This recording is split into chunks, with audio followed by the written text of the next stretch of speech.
परम पूज्य गुरुदेव एवं परम वंदनीय माता जी के सूक्ष्म संरक्षण में विराजमान शक्ति स्वरूपा माताओं बहनों, देवतुल्य भाइयों, आत्मीय बंधुओं, विद्यावती महाविद्यालय के इस प्रांगण में आयोजित 3 दिवसीय इस दिव्य कार्यक्रम में हम सभी प्रथम सत्र में प्रवेश करने जा रहे हैं। इस सुअवसर पर पूजित, आवाहित, स्थापित समस्त देव शक्तियों को प्रणाम करते हुए अकारण करुणा करने वाले ब्रह्मांड नायक भगवान श्री हरि के दिव्य चरण कमल में प्रणाम करते हुए परम पूज्य गुरुदेव परम वंदनीय माता जी के दिव्य स्वरूप को स्मरण करते हुए आप सभी उपस्थित सत्संग प्रेमी भाई बहन के हृदय हिमालय में विराजमान परम पिता परमेश्वर को प्रणाम करते हुए आइए आज के इस सत्र में हम सभी प्रवेश करें। आप सबका बहुत बहुत स्वागत, बहुत बहुत अभिनंदन, बहुत बहुत प्रणाम। साथियों, जीवन सौभाग्य से मिला है, ये हम सब प्रत्येक सत्संग में सुनते हैं। और जीवन का सौंदर्य मन पर आधारित है। ये जीवन मन के अनुसार बनता है, मन के अनुसार चलता है। इन बच्चों को जरा सा, ये अपनी दुनिया में है, इसलिए इनको हम लोगों की दुनिया से बाहर करिए, वहां पीछे चले जाएं। तो मैं निवेदन कर रहा था कि जीवन का सौंदर्य मन पर आधारित है और मन का सौंदर्य सत्संग, सुविचार, स्वाध्याय पर आधारित है।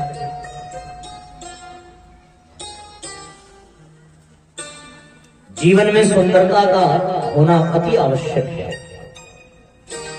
जहां सौंदर्य होता है वहां एक आकर्षण होता है, एक लगाव होता है, व्यक्ति उधर खींचता हुआ चला जाता है। और जहां सौंदर्य का, सुंदरीकरण का अभाव हो, वहां पर कितनी भी विशेषता हो पर व्यक्ति आकर्षित नहीं होता। प्रथम दृष्टि में व्यक्ति का आकर्षण सौंदर्य के लिए ही होता है। कोई व्यक्ति कितना भी ज्ञानी हो, कितना भी सिद्ध पुरुष हो, पर उसके ज्ञानी और सिद्ध होने के बावजूद भी यदि वो अभी नाले में से निकल करके आ रहा हो, तो फिर आप उसके पास जाना चाहेंगे, आप उसको स्पर्श करना चाहेंगे, आप उनके चरण छूना चाहेंगे? कदापि नहीं चाहेंगे। सारी विभूतियां, सारी उपलब्धियां, सब कुछ धरी की धरी रह जाती हैं यदि देखने में वो अच्छी ना लगे। इसलिए सौंदर्य का बड़ा महत्व है। जो उदाहरण हमने दिया कि कोई बहुत ज्ञानी हो, बहुत सिद्ध हो, पर यदि कई दिनों से स्नान आदि न करके बैठा हो, तो ऐसी स्थिति में उसके पास कोई जाना नहीं चाहता। और यदि वो स्वच्छ हो, देखने में सुंदर लगे, सुंदरता का तात्पर्य यहाँ भौतिक सुंदरता से नहीं है, कि उसकी चमड़ी सुंदर होनी चाहिए, उसकी फेस कटिंग सुंदर होनी चाहिए, लेकिन फिर भी एक ऐसी स्थिति अवश्य हो कि देख करके मन में घृणा जैसा भाव उत्पन्न न हो, उसे देख करके मन में ये न लगे कि दूर ही रहे तो अच्छा है। जहां सौंदर्य होता है वहां आकर्षण होता है, व्यक्ति खिंचता हुआ चला जाता है, और जहां सौंदर्य नहीं होता वहां अपकर्षण होता है, व्यक्ति दूर भागता है। तो सबसे पहले इतना तो हमें ध्यान रखना पड़ेगा, ये व्यवहारिक पक्ष तो देखना ही पड़ेगा कि हम ऐसी स्थिति में रहें कि कोई हमसे दूर भागने के लिए न सोचे। जो प्रत्यक्ष दर्शन हो रहा है कम से कम वो तो एकदम ठीक ठाक प्रतीत होना चाहिए। जैसे लोगों की दृष्टि सबसे पहले हमारे चेहरे पर पड़ती है, तो चेहरा साफ सुथरा होना चाहिए। अब आंख से आंख वाली चीज निकल रही हो, नाक से नाक वाली चीज निकल रही हो, मुंह से मुंह वाली चीज निकल रही हो, आप समझ रहे हो ना। अब ऐसी स्थिति में जो आपके चेहरे को देखे तो फिर तो वो आपके पास आना नहीं चाहेगा। जो व्यक्ति नशा करता है, गुटखा खाता है, पान खाता है, उसका पान बाहर से निकल रहा हो और वो आपसे बात करते करते, होते हैं कुछ लोग ना बोलते बोलते थूकते भी रहते हैं, अब वो वैसा ही व्यक्ति हो तो आप जाना चाहोगे, उसके पास बात करना चाहोगे। तो कहने का तात्पर्य यह है कि प्रथम दृष्टि जहां पड़ रही है चेहरे पर, तो वो देखने में थोड़ा ठीक होना चाहिए। उसके बाद व्यक्ति का वस्त्र, जिस वस्त्र को उसने धारण किया है, नया भले ना हो, भले पुराना हो, लेकिन वो स्वच्छ होना चाहिए। कम से कम कोई गंदगी उसमें ना लगी हो, कहीं से फटा हुआ ना हो, इतना तो ध्यान रखना पड़ेगा। वो नया भले ना हो, ये शर्त नहीं है कि आप नया ही पहनो, पर जो भी पहनो वो थोड़ा स्वच्छ हो, थोड़ा साफ सुथरा हो, और उस कपड़े से कोई बदबू ना आ रही हो जिसको पहन करके आपको देखने में खराब न लगे। तो ये एक दूसरा दृष्टि होता है कि चेहरे के बाद व्यक्ति की नजर उसके वस्त्र पर जाती है।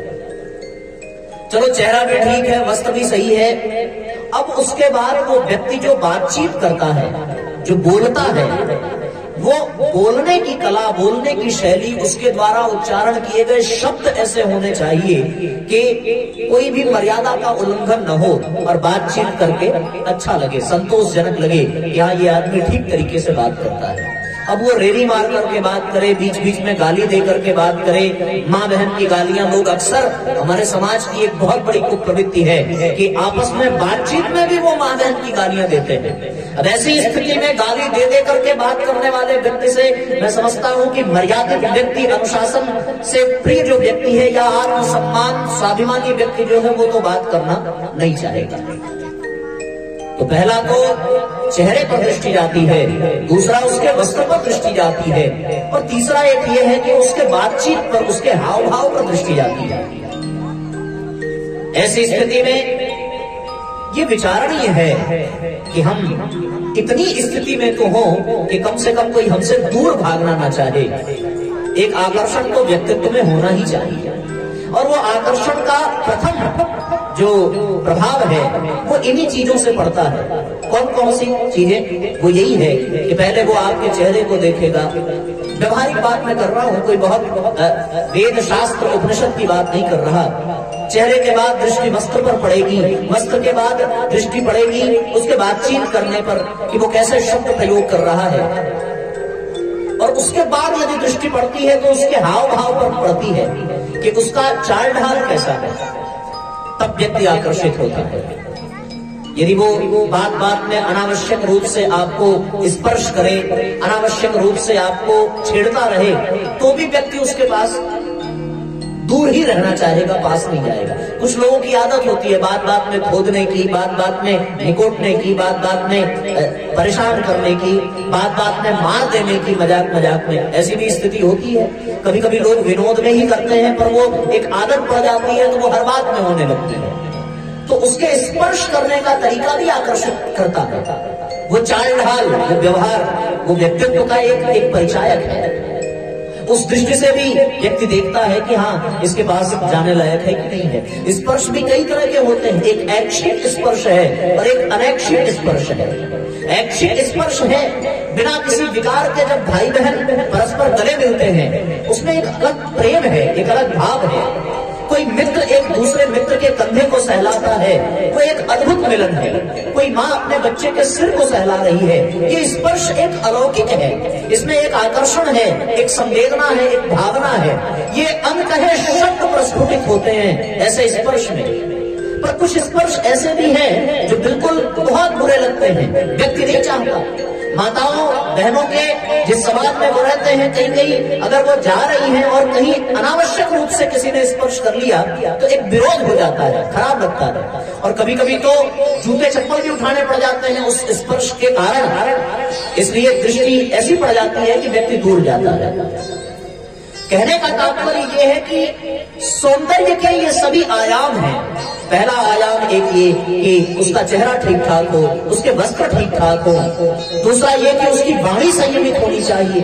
तीसरा ये कि उसका हाव भाव, उसकी चाल ढाल ऐसी होनी चाहिए कि व्यक्ति घृणा न करे। एक सभ्य व्यक्ति जैसा, एक सुशिक्षित व्यक्तित्व का परिचायक होना चाहिए। उसके द्वारा ये सारी गतिविधियां जब होती हैं, और इन्हीं के ठीक विपरीत कर दीजिए तो जो एक आकर्षण है वो आकर्षण होने की बजाय फिर वो अपकर्षण हो जाएगा। फिर वो व्यक्ति दूर भागना शुरू कर देगा, वो पास नहीं जाएगा। तो सौंदर्य बहुत आवश्यक है। हम लोग जिस पंडाल में बैठे हैं, इस पंडाल में फूल जो सजाए गए हैं, अब फूलों की बजाय यहाँ अगर कांटे ला करके सजा दिए जाए तो फिर देखने में अच्छा लगेगा। हम सब लोग भी बिना नहाए आपके बीच में आ जाएं, बाल बिखरे हो, आंखों से कीचड़ बह रहा हो, और फिर एक अजीब ही दृश्य हो। जैसे सवेरे आदमी सो करके उठता है बिना ब्रश मंजन किए। तो आप लोगों ने कभी देखा है सवेरे बिना स्नान किए, बिना ब्रश मंजन किए शीशे में कभी खुद को? हाँ, नहीं देखा? अरे कल सवेरे जाकर के देखना। आप तैयार नहीं हो, आपने स्नान भी नहीं किया, आप एकदम अभी सो के उठे ही, तो ऐसी स्थिति में आप कभी अपने शीशे को देखना तो या तो फिर आप शीशा तोड़ दोगे या फिर उस दिन से शीशा देखना बंद कर दोगे, है ना? वो भूल भुलैया वाली जो मूवी आई थी ना, वो भूतनी वाली हालत हो जाती है। सवेरे आदमी सो के उठे तो एकदम बाल बाल बिखरा और झटके में देखो तो डर करके भाग जाए। शादी विवाह में भी लोग सुंदरता को विशेष ध्यान देते हैं, पर एक मजे की बात यह भी है कि कभी कभी सौंदर्य जरूरत से अधिक हो जाए तो भी खतरनाक लगता है। ऐसा भी देखने में आता है। अभी आजकल एक प्रचलन सा हो गया है सुंदरता को विशेष रूप से दर्शाना। जितने भी सौंदर्य प्रसाधन आज के माताएं बहनें प्रयोग में लाती हैं, उसकी अधिकता भी एक प्रकार का अपकर्षण ही है ना? जैसे आप ओठलाली लगाओ और लिपस्टिक लगाओ और इतना लगा लो कि लगे कि वही खा करके आप आए हैं, तो ऐसी स्थिति में फिर वो आकर्षक नहीं लगेगा, क्योंकि आवश्यकता से अधिक यदि कुछ हुआ तो फिर वो गड़बड़ ही होगा। इसी तरीके से वस्त्र का यदि सौंदर्य है तो एक विवेक पूर्वक धारण किया गया वस्त्र तो वो सौंदर्य के लिए काम करेगा, पर अनावश्यक रूप से और किसी ऐसे तरीके से वस्त्र धारण किया जाए तो फिर वो देखने में खराब ही लगता है, अच्छा नहीं लगता। शादी विवाह में हम सभी जाते हैं, अभी तो शादी विवाह का माहौल शुरू ही हो रहा है, तो ऐसे में सौंदर्य का लोग विशेष ध्यान देते हैं, पर कभी कभी सौंदर्य प्रसाधन का प्रयोग हो जाता है कि रामायण और महाभारत सीरियल के जो उसमें आपने देखा है उन लोगों की एक्टिंग, शूर्पणखा, त्रिजटा, ऐसी जो राक्षसियां हैं वैसा भी स्वरूप कभी कभी हो जाता है। आप लोगों को एक सत्य घटना बताऊं, विश्वास करना चाहिए। गर्मी के मौसम में जो शादियां होती हैं वो बड़ी खतरनाक होती हैं, विशेषकर महिलाओं के लिए। ऐसा इसलिए क्योंकि वो अपने सुंदरता को ध्यान में रखते हुए बहुत सारी चीजों का प्रयोग करती हैं, और उसके बाद अगर भतीजे की शादी है, भाई की शादी है, रिश्तेदारों की शादी में लोग जाते हैं तो उसमें नाचने की भी परंपरा है। अब एक तो प्रचंड गर्मी पड़ रही है और उसमें आपने खूब नृत्य किया, तो नृत्य करने के बाद स्थिति ये हो जाती है कि पूरा शरीर पसीने पसीने हो जाता है। और शादी विवाहों में माताएं अपने केश खुले ही रखती हैं ताकि वो सुंदर लगे। अब नाचते नाचते बालों की स्थिति विचित्र हो जाती है, और जब वो गर्मी से पसीने से एकदम सनी हो तो फिर उनका ध्यान जाता है पंखे या कूलर पर, और जैसे ही वो कूलर के सामने पहुंचे, पंखे के सामने पहुंचे और उसकी हवा से जो उनके बाल उड़ते हैं, तो फिर आसपास 10-20 लोग तो ऐसे ही घायल हो जाते हैं। और उसके बाद यदि उनको शीशा आईना दर्पण दिखा दिया जाए कि देखो आप नाचने से पहले क्या थी और अब क्या हो गई, तो ऐसी स्थिति में वो सौंदर्य का पूरा एकदम मटिया मेट हो जाता है। तो कहने का तात्पर्य यह है साथियों कि सौंदर्य भी एक निश्चित सीमा में अच्छा लगता है। जरूरत से अधिक हो जाए तो वो सुंदरता भी बेकार हो जाती है। ये सत्य है कि खूब रगड़ रगड़ करके स्नान करना चाहिए, पर इसका ये भी मतलब नहीं है कि कपड़े वाले ब्रश से रगड़ के स्नान करना चाहिए। अगर कायदे से आपने रगड़ दिया तो फिर 2-4-10 दिन नहाने लायक नहीं रह जाओगे। कुछ लोगों को आपने देखा भी होगा कि वो नहाते समय अपनी एड़ियों को रगड़ते हैं जमीन पे, पत्थर पे। तो किसी दिन खूब कायदे से रगड़ दो तो फिर चलना ही दुश्वार हो जाएगा। कुल मिलाकर के मैं एक ही बात आपसे कहना चाहता हूं कि सौंदर्य का ध्यान तो रखना ही चाहिए, क्योंकि वो आकर्षण का केंद्र है, लेकिन वो इतना भी नहीं हो जाना चाहिए कि हम सब जो है उसकी वजह से और भी ज्यादा बद से बदतर लगने लगे। तो जिस प्रकार से सुंदरता के लिए, तन की सुंदरता के लिए स्नान बहुत आवश्यक है, मैं आपको उस ओर ले जाना चाहता हूं जिसके लिए इस विषय की भूमिका बना रहा हूं। तो जिस प्रकार से सुंदरता के लिए, तन की सुंदरता के लिए स्नान आवश्यक है, जिस प्रकार से धन के सौंदर्य के लिए दान आवश्यक है, उसी प्रकार मन की भी सुंदरता पर हमें विशेष प्रकार से ध्यान देना चाहिए।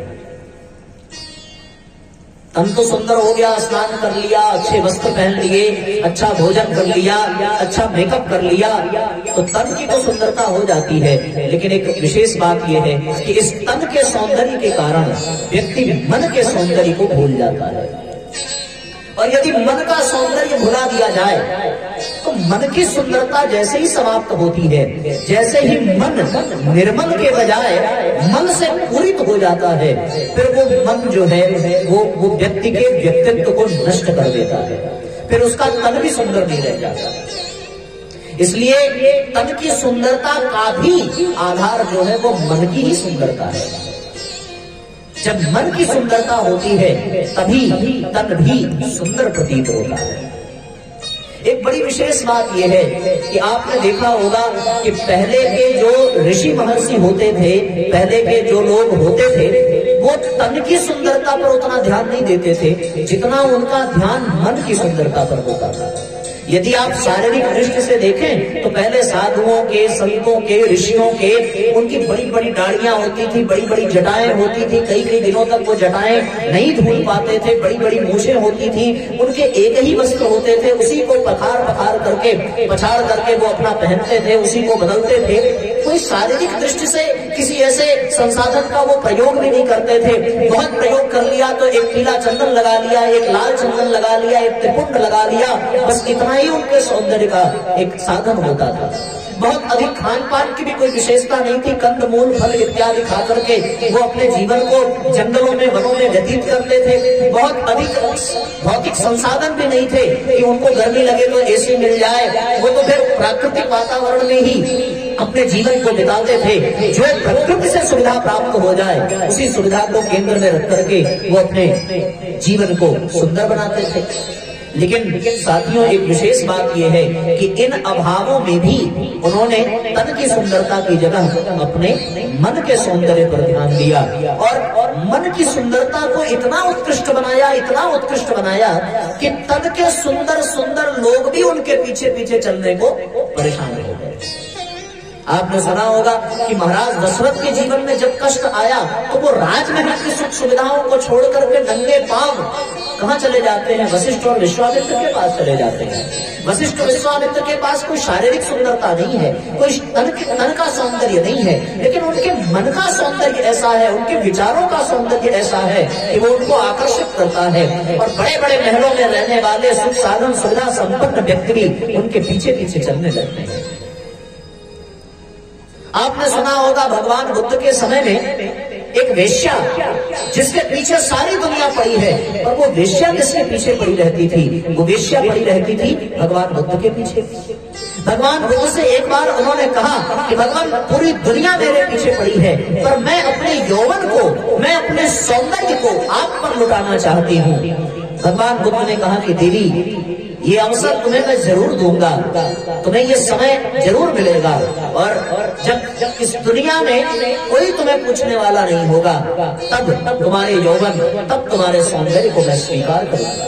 समय बीता, उस वेश्या का यौवन ढला, तन की सुंदरता घटी, और तन की सुंदरता घटी तो फिर ग्लानि, पश्चाताप मन में उठने लगा, और उस पश्चाताप, उस ग्लानि के कारण उसके मन निर्मल होते चले गए। और एक समय ऐसा आया जब वो बीमार पड़ी, वृद्धा हो गई, तो फिर उसके दरवाजे पर अब कोई नहीं जाता, वरना तो उसके दरवाजे पर लाइनें लगी रहती थी, रात रात भर लोग बैठ करके प्रतीक्षा करते थे।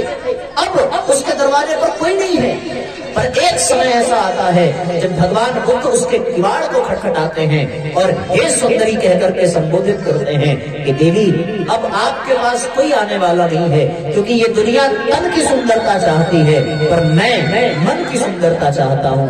तुम्हारा तन अवश्य सुंदर नहीं रह गया, वो तो ढल गया, वो समाप्त हो गया, लेकिन अब तुम्हारे मन की सुंदरता जागृत हो गई, और अब मैं तुम्हें अपनी सेवा का अवसर देता हूँ। और उसके बीमार मन को स्वस्थ बनाने के लिए भगवान बुद्ध ने उसकी सेवा की। तो तन की सुंदरता की विशेषता उतनी नहीं रह जाती जितनी कि मन की सुंदरता आवश्यक हो जाती है। ऐसी स्थिति में हम सबको भी ये विचार करना चाहिए कि केवल वस्त्र सुंदर हो जाए, केवल हमारे ये चमड़े सुंदर हो जाएं, केवल हमारा ये हाव भाव सुंदर हो जाए, केवल हमारी ये वाणी सुंदर हो जाए, और साथियों वास्तव में ये कितना भी हम सुंदर बना लें, कितना भी स्वच्छ बना लें, पर ये सुंदर रह नहीं सकते। इसलिए उसको सुंदर बनाना चाहिए जिसके सुंदर बनाने से पूरा जीवन संवर सकता है, पूरा जीवन सौंदर्य से परिपूर्ण हो सकता है। क्योंकि भगवान भी ये कहता है कि तन की सुंदरता मुझे नहीं चाहिए, मन की सुंदरता चाहिए। और फिर मन की सुंदरता जब होती है तो गोस्वामी तुलसीदास जी कहते हैं, निर्मल मन जन सो मोहि पावा, निर्मल मन जन सो मोहि पावा,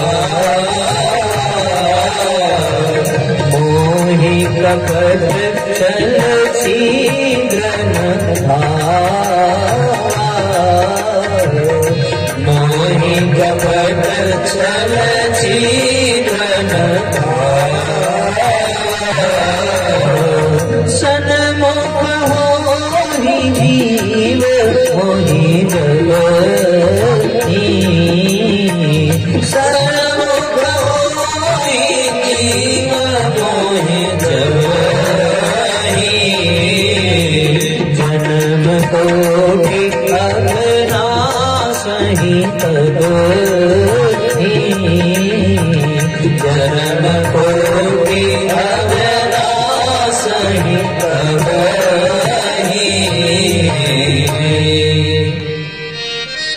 भगवान भी मन की सुंदरता चाहता है, तन की सुंदरता नहीं चाहता। व्यवहारिक दृष्टि से भी देखें कि हम तन को इसलिए सुंदर बनाते हैं क्योंकि हम इस व्यवहारिक जगत में व्यवहार कर सके। आपके घर कोई मेहमान आ जाए और आप अभी तक स्नान ना किए हो तो फिर आप क्या करते हो? पता ये चल जाए कि मेहमान आने वाला है तो आप कितने भी महत्वपूर्ण कार्य में लगे रहो, सारा काम छोड़ करके आप सबसे पहले बाथरूम जाएंगे, स्नान करेंगे कि उसके आने से पहले हम कम से कम तैयार हो जाए। यदि आपने अपना मुंह नहीं धुला है, अपने वस्त्र नहीं धुले हैं, तो आप उसकी व्यवस्था करते हैं। लेकिन भैया कल्पना करके देखो कि इस प्रकार से इस संसार वालों को लुभाने के लिए, इस संसार वालों को व्यवहार करने के लिए आपको स्नान करना बहुत आवश्यक लगता है। बिना स्नान के आप उनके सामने जाना नहीं चाहेंगे। उसी प्रकार यदि परमात्मा आपके जीवन में आना चाहे तो फिर मन का तो सुंदर होना बहुत जरूरी है। यदि मन सुंदर नहीं है तो वो दरवाजे पर आकर के भी चला जाएगा। इसलिए मन का सौंदर्य तो होना चाहिए। बड़ा प्यारा गीत हमारे गायत्री परिवार में गुनगुनाया जाता, आप लोगों ने सुना भी होगा। हमने आंगन नहीं गुहारा, कैसे आएंगे भगवान, है ना? जब तक हम मन के मैल को नहीं धोएंगे तब तक भगवान आ नहीं सकते। एक और गीत इस संदर्भ में है, गाए जा भगवान के गुण गाए जा, सुबह शाम इस मन मंदिर में झाड़ू रोज लगाए जा। ये दोनों गीत हमें ये प्रेरणा देते हैं कि मन की स्वच्छता होनी चाहिए। एक बार तन की स्वच्छता को व्यक्ति अस्वच्छ है तो भी सह लेगा, लेकिन यदि मन अपवित्र हो गया, मन में कुविचार भर गए, मन में दुर्भावनाएं आ गई तो फिर व्यक्ति नहीं सह पाएगा। देखो भैया, आप यदि बीमार पड़ जाओ तो आप रोज स्नान कर पाओगे क्या? रोज तो नहीं कर पाओगे। लेकिन फिर भी आपका परिवार प्रतिदिन स्नान न करने के बावजूद भी बीमारी हालत में आपकी सेवा में लगा रहता है कि चलो भाई बीमार है, भले स्नान नहीं कर रहा है, भले अस्वच्छ है, जरूरत पड़ने पर वो आपके द्वारा दिए गए शौच की भी सफाई करते हैं। कभी कभी ऐसी स्थिति हो जाती है, कोई ऐसी दुर्घटना हो जाए कि आप खुद उठ करके शौच के लिए न जा पावे, तो ऐसी स्थिति में आपका परिवार, आपके प्रियजन उस स्थिति में अस्वच्छ अपवित्र होते हुए भी आपकी सेवा करते हैं। लेकिन यदि आपका मन अपवित्र हो जाए, यदि आपके मन में कुविचार हो जाए, यदि आपके मन में दुर्भावनाएं भर जाएं, आपके मन में छल कपट प्रपंच ईर्ष्या द्वेष क्रोध ये सब भर जाए तो आप शरीर से कितने भी सुंदर रहो, आपका वस्त्र कितना भी चमकता रहे, आपके पास कितने भी धन दौलत मोटर गाड़ियां हो, व्यक्ति आपके पास आना नहीं चाहेगा, आपको पसंद नहीं करेगा। वो केवल इसलिए क्योंकि अब आपका तन भले स्वस्थ है लेकिन आपका मन स्वस्थ नहीं है, स्वच्छ नहीं है। ये बहुत बड़ी बात है। इसलिए इस पर विचार करना चाहिए, इस पर सोचना चाहिए कि हमें लोग यदि पसंद कर रहे हैं तो किस लिए पसंद कर रहे हैं? क्या इस वस्त्र के कारण पसंद कर रहे हैं? क्या इस चेहरे की सुंदरता के कारण पसंद कर रहे हैं? क्या हमारे बालों के कारण पसंद कर रहे हैं? क्या हमारे बोलचाल के कारण पसंद कर रहे हैं? यदि आप तत्व दृष्टि से झांक करके देखें तो आपको एक बात पता चलेगी कि यदि दुनिया आपको प्यार कर रही है, आपको पसंद कर रही है, तो आपके तन वस्त्र की सुंदरता के कारण नहीं, वो केवल इसलिए पसंद करती है कि आपका मन सुंदर है, वरना तो वो नहीं करेगी। जीवन में मन का सौंदर्य होना बहुत आवश्यक है। जिसके मन में छल कपट द्वेष आदि होता है, व्यक्ति भले उसके पास रहे लेकिन वो अंदर से उसका सम्मान नहीं करता, अंदर से उसके प्रति कोई भाव नहीं होता। और मैं आपको सत्य कहता हूं कि हम यदि राम कृष्ण की पूजा करते हैं तो इसलिए उनकी पूजा नहीं करते कि वो बहुत सुंदर थे। अरे सुंदरता गई भाड़ में, हमने उनको देखा भी नहीं है, केवल फोटो में किसी कल्पना के कारण किसी चित्रकार ने चित्र बना दिया और वो चित्र सुंदर हुआ, तो क्या सच में वो सुंदर रहे होंगे? ऐसी बात जब तक देख नहीं लेते कैसे विश्वास होगा? तो हमने उन्हें देखा नहीं है, हमने उनके वस्त्र नहीं देखे, हमने उनका व्यवहार देखा है, हमने उनके मन को देखा है। क्योंकि हम कृष्ण को इसलिए नहीं पसंद करते कि वो बहुत चंचल रहे होंगे, बहुत सुंदर रहे होंगे। अपने आप से पूछना, हम कृष्ण को इसलिए पसंद करते हैं कि जब किसी द्रौपदी की लाज लुट रही थी और उसे चीर की जरूरत थी तो वो कृष्ण बिना विलंब किए पहुंचता है और द्रौपदी की लाज बचाता है। कृष्ण की सुंदरता का, पूजा का ये कारण होता है। हम कृष्ण को इसलिए नहीं सुंदर कहते कि वो माथम चुराने वाले हैं, बल्कि इसलिए कहते हैं कि किसी शिशुपाल ने उन्हें 99 गालियां दी तब भी वो सहन करते चले गए और अपने वचन का पालन किया कि मैं शिशुपाल की 100 गलतियों को क्षमा कर दूंगा। मित्रों, धैर्य की ये परिसीमा है, शालीनता सहन शक्ति की ये परिसीमा है। 100 गलतियों को भी क्षमा करने की ताकत केवल कृष्ण में हो सकती है और इसलिए कृष्ण की हम पूजा करते हैं। राम की पूजा इसलिए नहीं करते क्योंकि वो अयोध्या के राजा महाराज दशरथ के पुत्र हैं, इसलिए भी नहीं करते कि उनके पास बहुत ताकत है, उन्होंने रावण का वध कर दिया, बल्कि इसलिए करते हैं कि कोई शिवरी यदि झूठे बैर खिलाती है तो भगवान मुस्कुरा करके उस बैर को स्वीकार कर लेते हैं, उस बैर को ग्रहण करते हैं। ये भगवान की सुंदरता है, ये मन की सुंदरता है।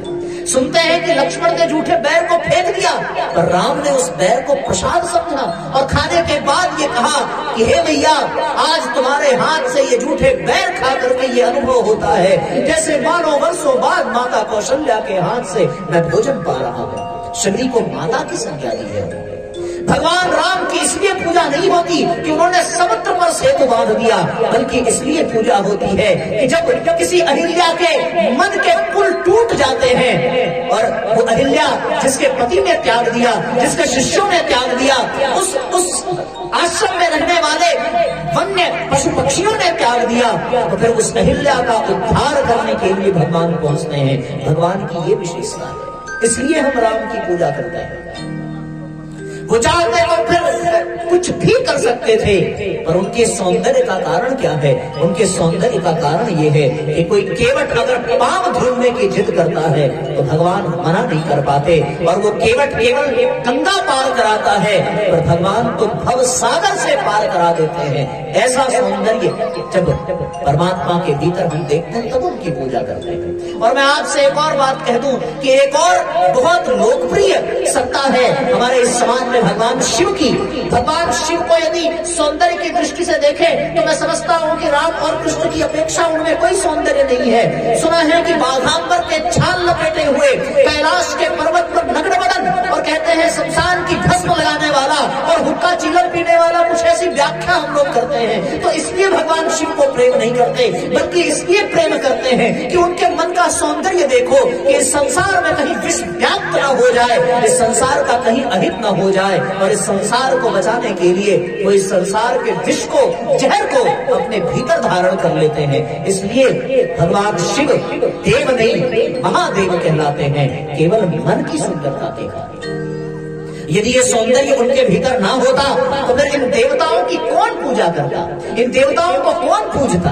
महारानी सीता को हम माता के रूप में देखते हैं, उनकी पूजा करते हैं। भारतीय इतिहास की समस्त अग्रणी नारियों में उनका नाम सम्मान से लिया जाता है। कौन सी सुंदरता थी उनके पास? पति के साथ वन वन भटकती रही, और जब राज्याभिषेक हुआ उसके बाद भी उनके बच्चे वन में जन्म लेते हैं। जीवन पर्यंत वो साध्वी के रूप में अपना जीवन व्यतीत करती है, फिर भी वो सीता हम सब के लिए आदर्श बन जाती है, हम सबकी माता बन जाती है। तन की सुंदरता, धन की सुंदरता के कारण नहीं, केवल और केवल मन की सुंदरता के कारण। यदि आप सौंदर्य की दृष्टि से देखें तो परम पूज्य गुरुदेव की छवि परमवंदनीय माता जी की शारीरिक दृष्टि से देखने पर बहुत सुंदरता नहीं झलकती, लेकिन उनके पास जाने वाले व्यक्ति के आंखों में आंसुओं की धार बह निकलती थी, केवल इसलिए कि परम पूज्य गुरुदेव का वरद हस्त एक बार उनको स्पर्श कर लेता था। माता जी दुलार करके, प्यार करके बस इतना पूछ लेती थी कि बेटा भोजन किया कि नहीं किया, बस ये पूछना ही व्यक्ति की अंतरात्मा को द्रवीभूत कर देता था। और उनके मन की निर्मलता जब हमारे हृदय को स्पर्श करती थी तो हमारा हृदय पिघल जाता था, और पिघलने के बाद वो हमारे नेत्रों से आंसू के रूप में बह निकलता था। ये क्या है? ये तन की सुंदरता के कारण नहीं है, ये धन की सुंदरता के कारण नहीं है, ये सुंदरता केवल मन की है, ये सुंदरता जीवन की है। इसलिए हम इस सुंदरता को अनुभव करें। आज व्यक्ति अपने शरीर को सजाने में लगा है। यदि आप सवेरे उठ करके रात तक सोने के उसकी क्रियाकलाप को देखें तो वो केवल और केवल अपने शरीर की सुंदरता को बढ़ाने में लगा हुआ है। स्नान करे तो शरीर के लिए, भोजन करे तो शरीर के लिए, ब्रश करे तो शरीर के लिए, वस्त्र पहने तो शरीर के लिए, व्यापार करे तो शरीर के लिए, परिवार बसावे तो शरीर के लिए, कहीं आवे और जावे तो शरीर के लिए, सारे साधन जुटावे तो शरीर के लिए। आप अपने घर की एक एक वस्तु उठा करके देखिए, चाहे वो फ्रिज हो, कूलर हो, कोई भी बेड हो, बिस्तर हो, चदरे हो, कुछ भी उठा करके देखें, खिड़की दरवाजा, अपने आप से पूछना कि ये किसके लिए, तो आपके उत्तर यही होंगे कि ये केवल शरीर की सुविधा के लिए। फिर अपने मन से पूछना कि क्या मन को सुंदर बनाने के लिए इस घर में कुछ है क्या, तो आपके पास उत्तर नाम ही होगा। यदि आपके मन को सुंदर बनाने के लिए कोई पूजा रूम का एक छोटा सा कोना होगा जिसमें आप डेली फूल चढ़ाते होंगे, उस पूजा रूम में भी आप झांक करके देखना तो कहीं माचिस की तीली गिरी होगी, कहीं सड़े हुए फूल गिरे होंगे, कहीं बत्तियां मुरझाई होंगी, कहीं मूर्तियों में दाग लगा होगा, कहीं वो मंदिर रूम गंदा होगा। यदि उस रूम में रामायण और भागवत की किताबें भी होंगी तो उन किताबों पे भी मैल जमा होगा, उन किताबों को भी हम कभी कभार खोल करके पढ़ते होंगे। आप अपने आप से पूछो कि आपके घर में मन की सुंदरता के लिए क्या है, तो उत्तर यही निकलेगा कि यार तन की सुंदरता के लिए तो सब है, पर मन की सुंदरता के लिए हमारे घर में कुछ भी नहीं है। कौन सा ऐसा कार्य है जो हम अपनी मन की सुंदरता के लिए करते हैं? तो आश्चर्य होगा कि जिसके कारण ये जीवन है उसी के सौंदर्य पर हमारा कोई ध्यान नहीं है। हम केवल तन की ही सुंदरता पर सदैव लगे हुए हैं। हमारा ध्यान यही रहता है कि अभी इस समय भोजन कर लिया, अब अगले प्रहर में कौन सा भोजन बनेगा, अभी से उसको भिगाना, उसको चलाना, उसको फैलाना, कार्यक्रम चालू हो जाता है। राजमा बनाना है तो अभी से भिगा दो, चने की दाल बनानी है तो अभी से भिगा दो। ये सारी चीजें जो हो रही है, साबुदाना खाना है तो अभी से भिगाओ भैया, फूलेगा नहीं तो फिर पकेगा नहीं तो फिर ये होगा फिर वो होगा। इन सबके मूल में केवल इतना है कि खाएंगे किस लिए? शरीर को सुंदर बनाने के लिए। मन की सुंदरता का कोई आधार ही नहीं है घर में। और सत्य कहता हूं, यही कारण है कि आज हमारे बच्चे संस्कारी नहीं पैदा होते, आज हमारे बच्चों में संस्कार नहीं दिखता। आज परिवार में जो अशांति है, जो क्लेश है, जो कलह है, जो दुर्भावनाएं हैं, जो कुविचार है, वो केवल एक ही कारण है कि घर में शरीर की व्यवस्था के लिए सब कुछ है पर मन की सुंदरता के लिए घर में कुछ नहीं है। यदि माताओं को समय भी मिलता है तो टीवी के सीरियल उनके मन को मैला करते हैं। यदि युवाओं को समय मिलता है तो उनके हाथ में रहने वाली मोबाइल उनके मन को मैला करती है। साथियों, विचार करके देखो कि मन के सौंदर्य के लिए अब हमारे समाज में कहीं कुछ नहीं रह गया। पाश्चात्य जगत के प्रभाव ने ऐसा प्रभाव डाला हमारे ऊपर कि हम मन की उपासना, मन की सुंदरता का ध्यान रखने वाले तन की सुंदरता में उलझ करके रह गए। अरे पहले तो घरों में मकान भी कच्चे हुआ करते थे लेकिन लोगों के दिल पक्के हुआ करते थे, पर आज मकान तो पक्के हो गए पर उनका मन, उनकी भावनाएं सब कच्चे रह गए, उनमें अब पवित्रता नहीं रह गई। एक जमाना होता था कि जब हम लोग रसोई घरों में बिना चप्पल के जाते थे, कच्ची जमीन पर धूल माटी उन पैरों में भले लग जाए, लेकिन माताओं का नियम हुआ करता था कि बिना स्नान के वो रसोई घर में प्रवेश नहीं करेंगी। एक भाव था, एक अनुशासन था। लेकिन आज घरों में टाइल्स लग गया, आज घरों में मार्बल लग गया, पर सुंदरता समाप्त हो गई मन की। ऐसी स्थिति है। पहले घर में कोई आगंतुक आ जाए, कोई मेहमान आ जाए तो माताएं बिना नाक को सिकोड़े ये भाव रखती थी कि मैं क्या खिला दूं, क्या पिला दूं। आज आप अगर किसी के घर में चले जाओ, वो एक कहावत है कि 7 मामा का भांजा भूखा ही रह जाता है। अपने ननिहाल पहुंचा, बड़े वाली मामी ने पूछा कि कैसे आना हुआ? कुछ नहीं मामी, छोटी वाली मामी के घर से गुजर रहा था, सोचा आपसे भी मिलते चलो। बड़ी मामी ने सोचा कि उसके घर से आया है तो खा पी करके ही आया होगा, और वो कुछ पूछा ही नहीं, बेचारा भूखा ही है। और इसी चक्कर में छोटी मामी को बताया कि बस आपसे मिलकर के बड़ी मामी के पास जाऊंगा। छोटी मामी ने सोचा वहां जाएगा ही तो कुछ न कुछ मिलेगा ही, क्या मैं परेशान हूं। अब मन की पवित्रता नहीं रही, खत्म हो गया।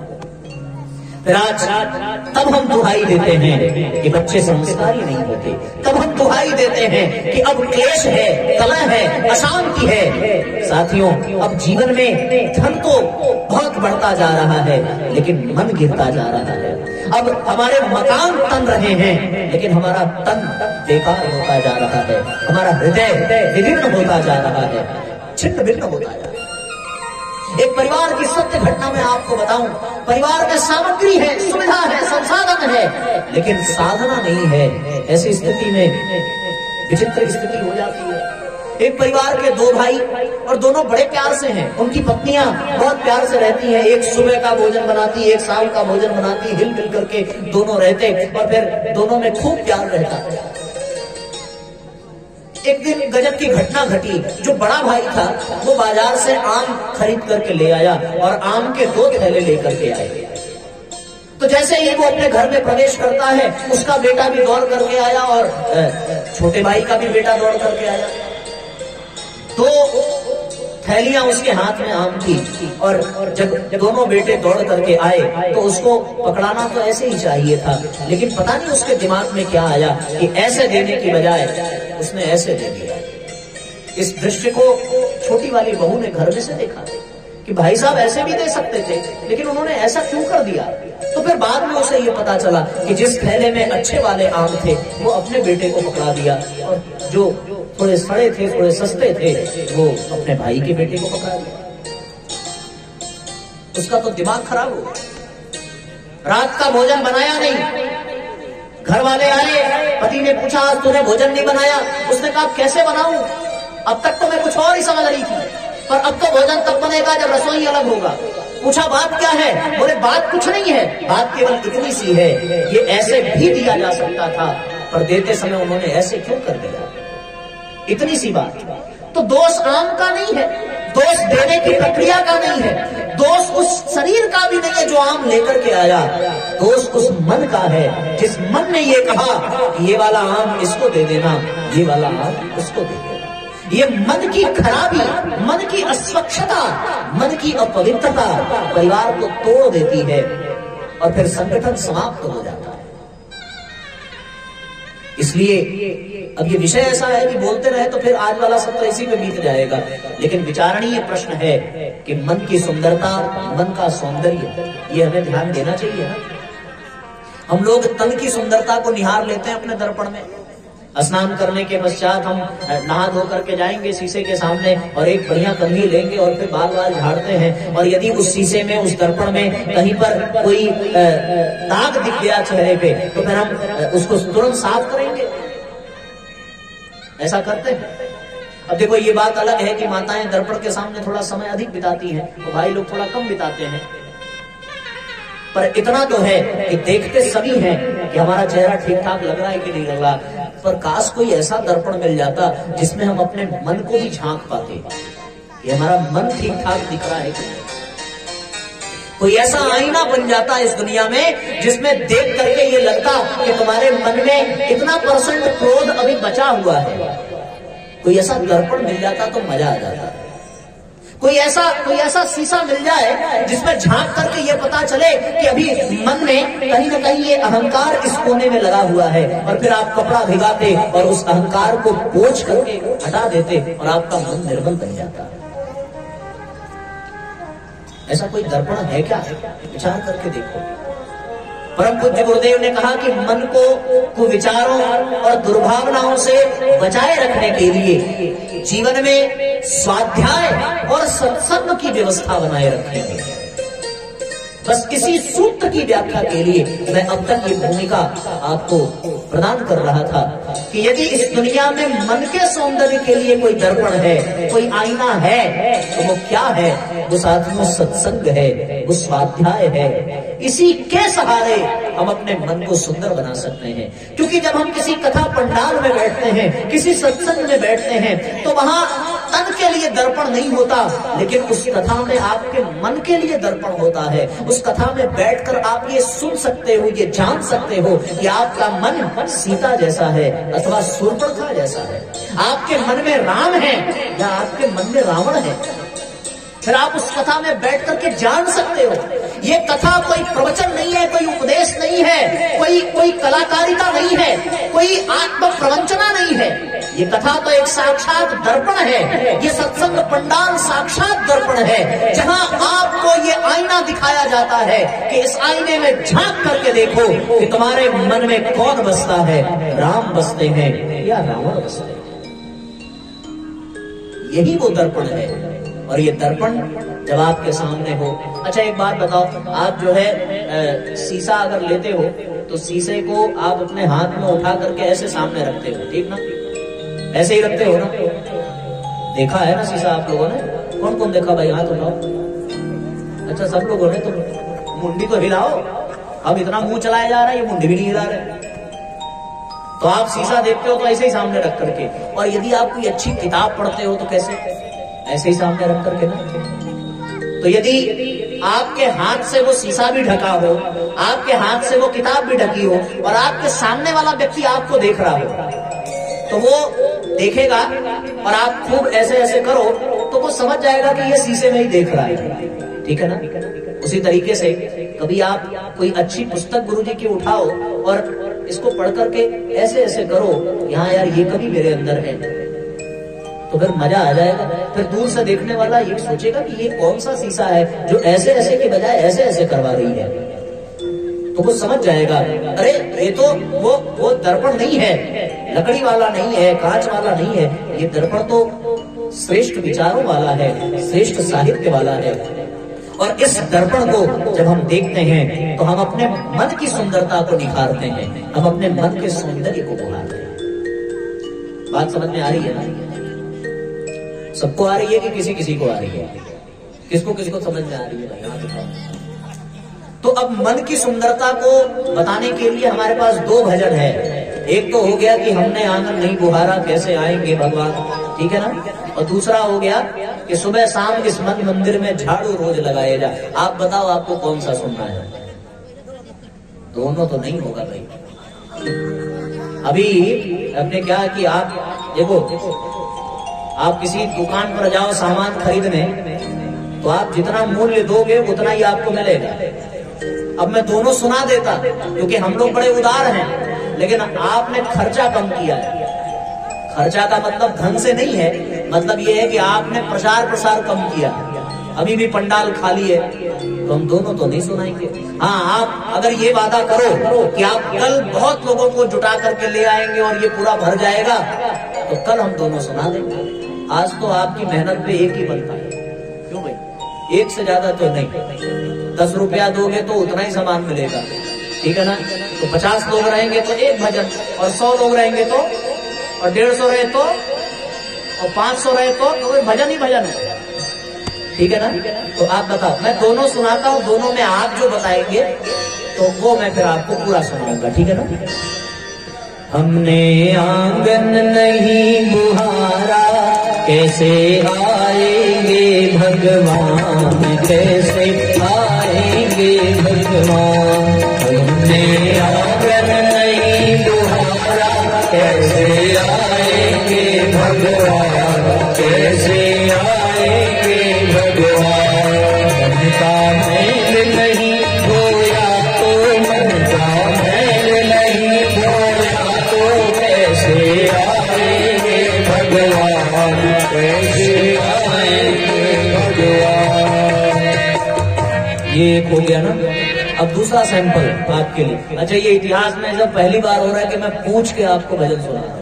आज तक किसी कथा में ये पूछा नहीं कि आप कौन सा सुनोगे। आप बड़े भाग्यशाली हो कि गुरुदेव ने ये प्रेरणा दी कि मैं आपको सैंपल दिखा रहा हूँ कि हमारी झोली में क्या क्या आइटम है, ठीक है ना। दूसरा वाला, गाए जा भगवान के गुण गाए जा, गाए जा भगवान के गुण गाए जा। सुबह शाम इस मन मंदिर में, सुबह शाम इस मन मंदिर में झाड़ू रोज लगाए जा, गाए जा भगवान के गुण गाए जा। तो भाई हमने सैंपल दिखा दिया, अब आप बताओ कौन सा पूरा सुनना है। हाँ देखो, पहला वाला किसको किसको सुनना भाई, हाथ उठाओ। अरे बाप रे, अच्छा हाथ नीचे करो। दूसरा वाला किसको किसको सुनना है? ओ, दूसरे वालों में संख्या कम है, ठीक है। चलो पहला वाला, हमने आंगन नहीं बुहारा कैसे आएंगे भगवान, कैसे आएंगे भगवान। हमने आंगन नहीं बुहारा कैसे आएंगे भगवान। मनता मैल नहीं धोया तो, मैल नहीं धोया तो कैसे आएंगे भगवान, कैसे आएंगे भगवान। देखो ताली बजाना बताया था ना सुबह। सुबह कितने लोग आए थे? हाथ उठाओ। हाँ, तो आपको बताया था ना ताली कैसे बजानी है, हमारे साथ बजाओ। थोड़ा और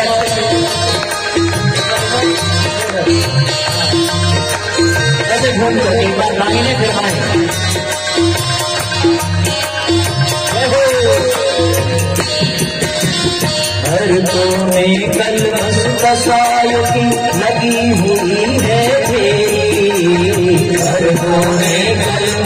रसायन लगी हुई है नहीं ज्ञान की किरण कहीं है हर कोठरी अंधेरी नहीं ज्ञान की किरण कहीं है हर कोठरी अंधेरी आंगन चौबारा धियारा आंगन चौबारा धियारा कैसे आएंगे भगवान कैसे आएंगे भगवान हमने आंगन नहीं बुहारा कैसे आएंगे भगवान कैसे आएंगे भगवान। अरे भैया हाथ उठाओ ठंडी लग रही है थोड़ा जोर जोर से बजाओ गर्मी आनी चाहिए।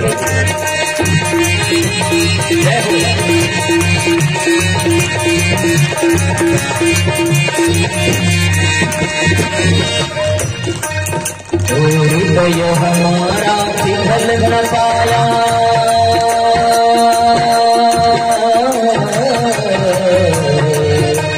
हृदय हमारा पिघल न पाया जब देखा दुखियारा हृदय हमारा पिघल न पाया जब देखा दुखियारा किसी पंथ भूले ने हमसे पाया नहीं सहारा किसी पंथ भूले ने हमसे पाया नहीं सहारा सूखी है करुणा की धारा सूखी है करुणा की धारा सूखी है करुणा की धारा कैसे आएंगे भगवान कैसे आएंगे भगवान हमने आंगन नहीं बुहारा कैसे आएंगे भगवान कैसे आएंगे भगवान।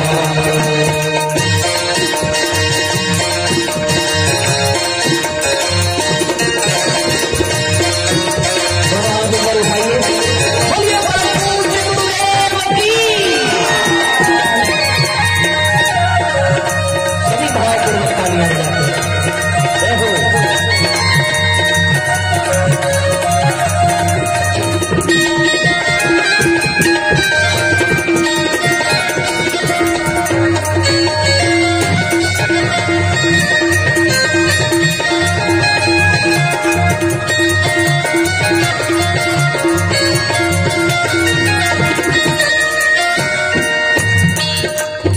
अंतर के पट खोल दे लो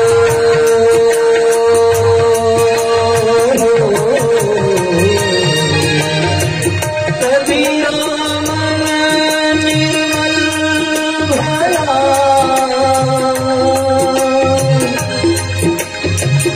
जैसे गानी हरि पाछे पाछे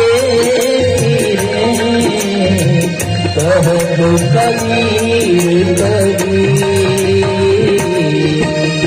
अंतर के पट खोल देख लो ईश्वर पास मिलेगा अंतर के पट खोल देख लो ईश्वर पास मिलेगा हर प्राणी में ही परमेश्वर का भास मिलेगा हर प्राणी में ही परमेश्वर का भास मिलेगा अच्छे मन से नहीं पुकारा अच्छे मन से नहीं पुकारा सच्चे मन से नहीं पुकारा अच्छे मन से नहीं पुकारा सच्चे मन से नहीं पुकारा कैसे आएंगे भगवान कैसे आएंगे भगवान कैसे आंगन नहीं बुहारा कैसे आएंगे भगवान कैसे आएंगे भगवान मन का मैल नहीं धोया तो मन का मैल नहीं धोया तो कैसे आएंगे भगवान कैसे आएंगे भगवान।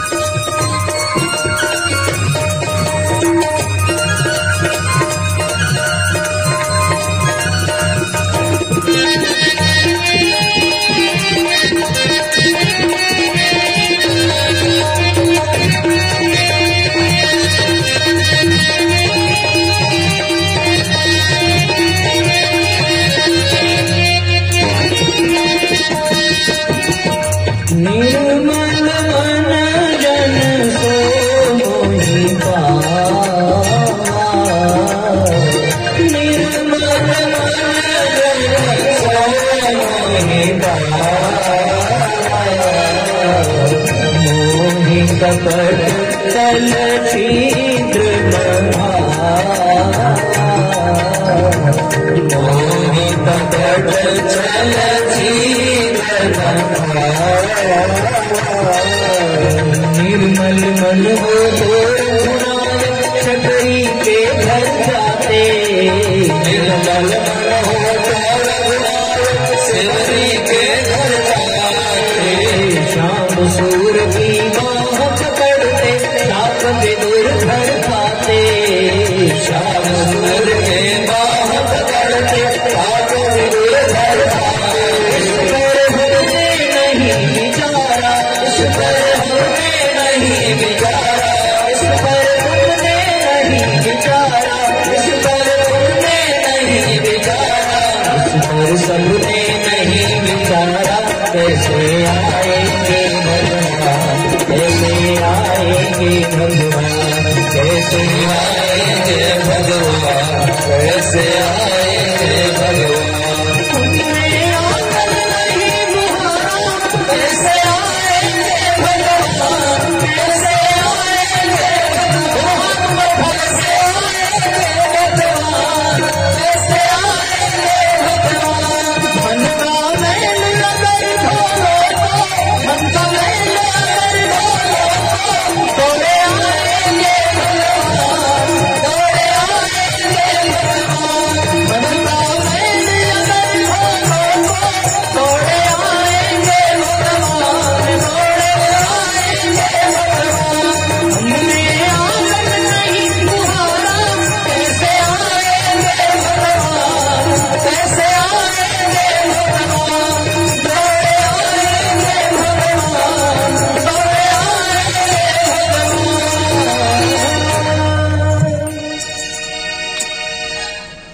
हो हमने आंगन नहीं बुहारा कैसे आएंगे भगवान कैसे आएंगे भगवान।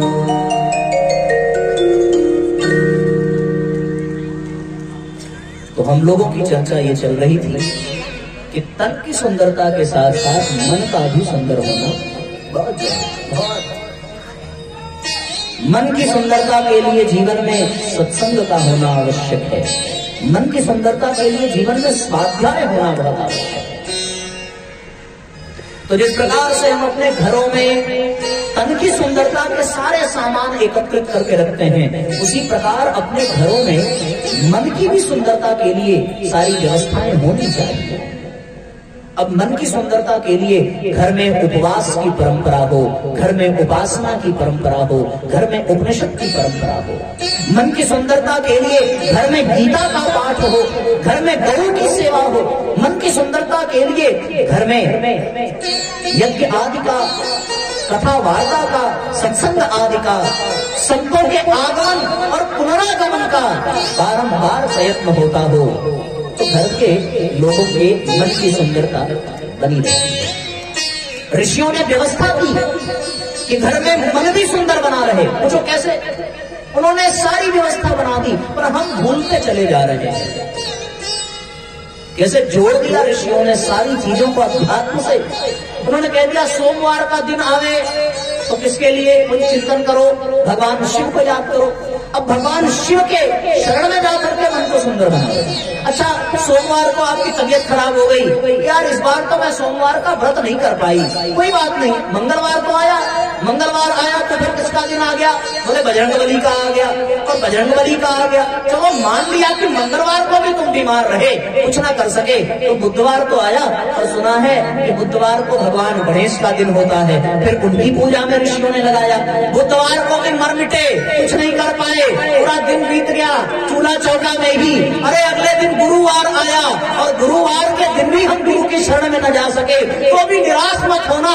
शुक्रवार को आया, और शुक्रवार को सुना है संतोषी माता का व्रत होता है, चलो यार वो भी निकल गया। फिर से हनुमान जी टपक गए, भैया चिंता मत कर, मैं शनिवार को भी मिलूंगा, क्योंकि अभी मैं जिंदा हूं। केवल टाइगर ही जिंदा नहीं है, ऐसी बात नहीं है, हनुमान जी भी जिंदा हैं। वो कहते हैं साहब शनिवार को भी मैं उपस्थित हूँ। अरे नास पीटो, शनिवार का भी दिन निकल गया, रविवार आया, आज तो छुट्टी है, आज तो कुछ करो। क्या करोगे? अरे आज तो सूर्य भगवान का दिन है, आज तो गायत्री माता का दिन है, आज तो कर लो।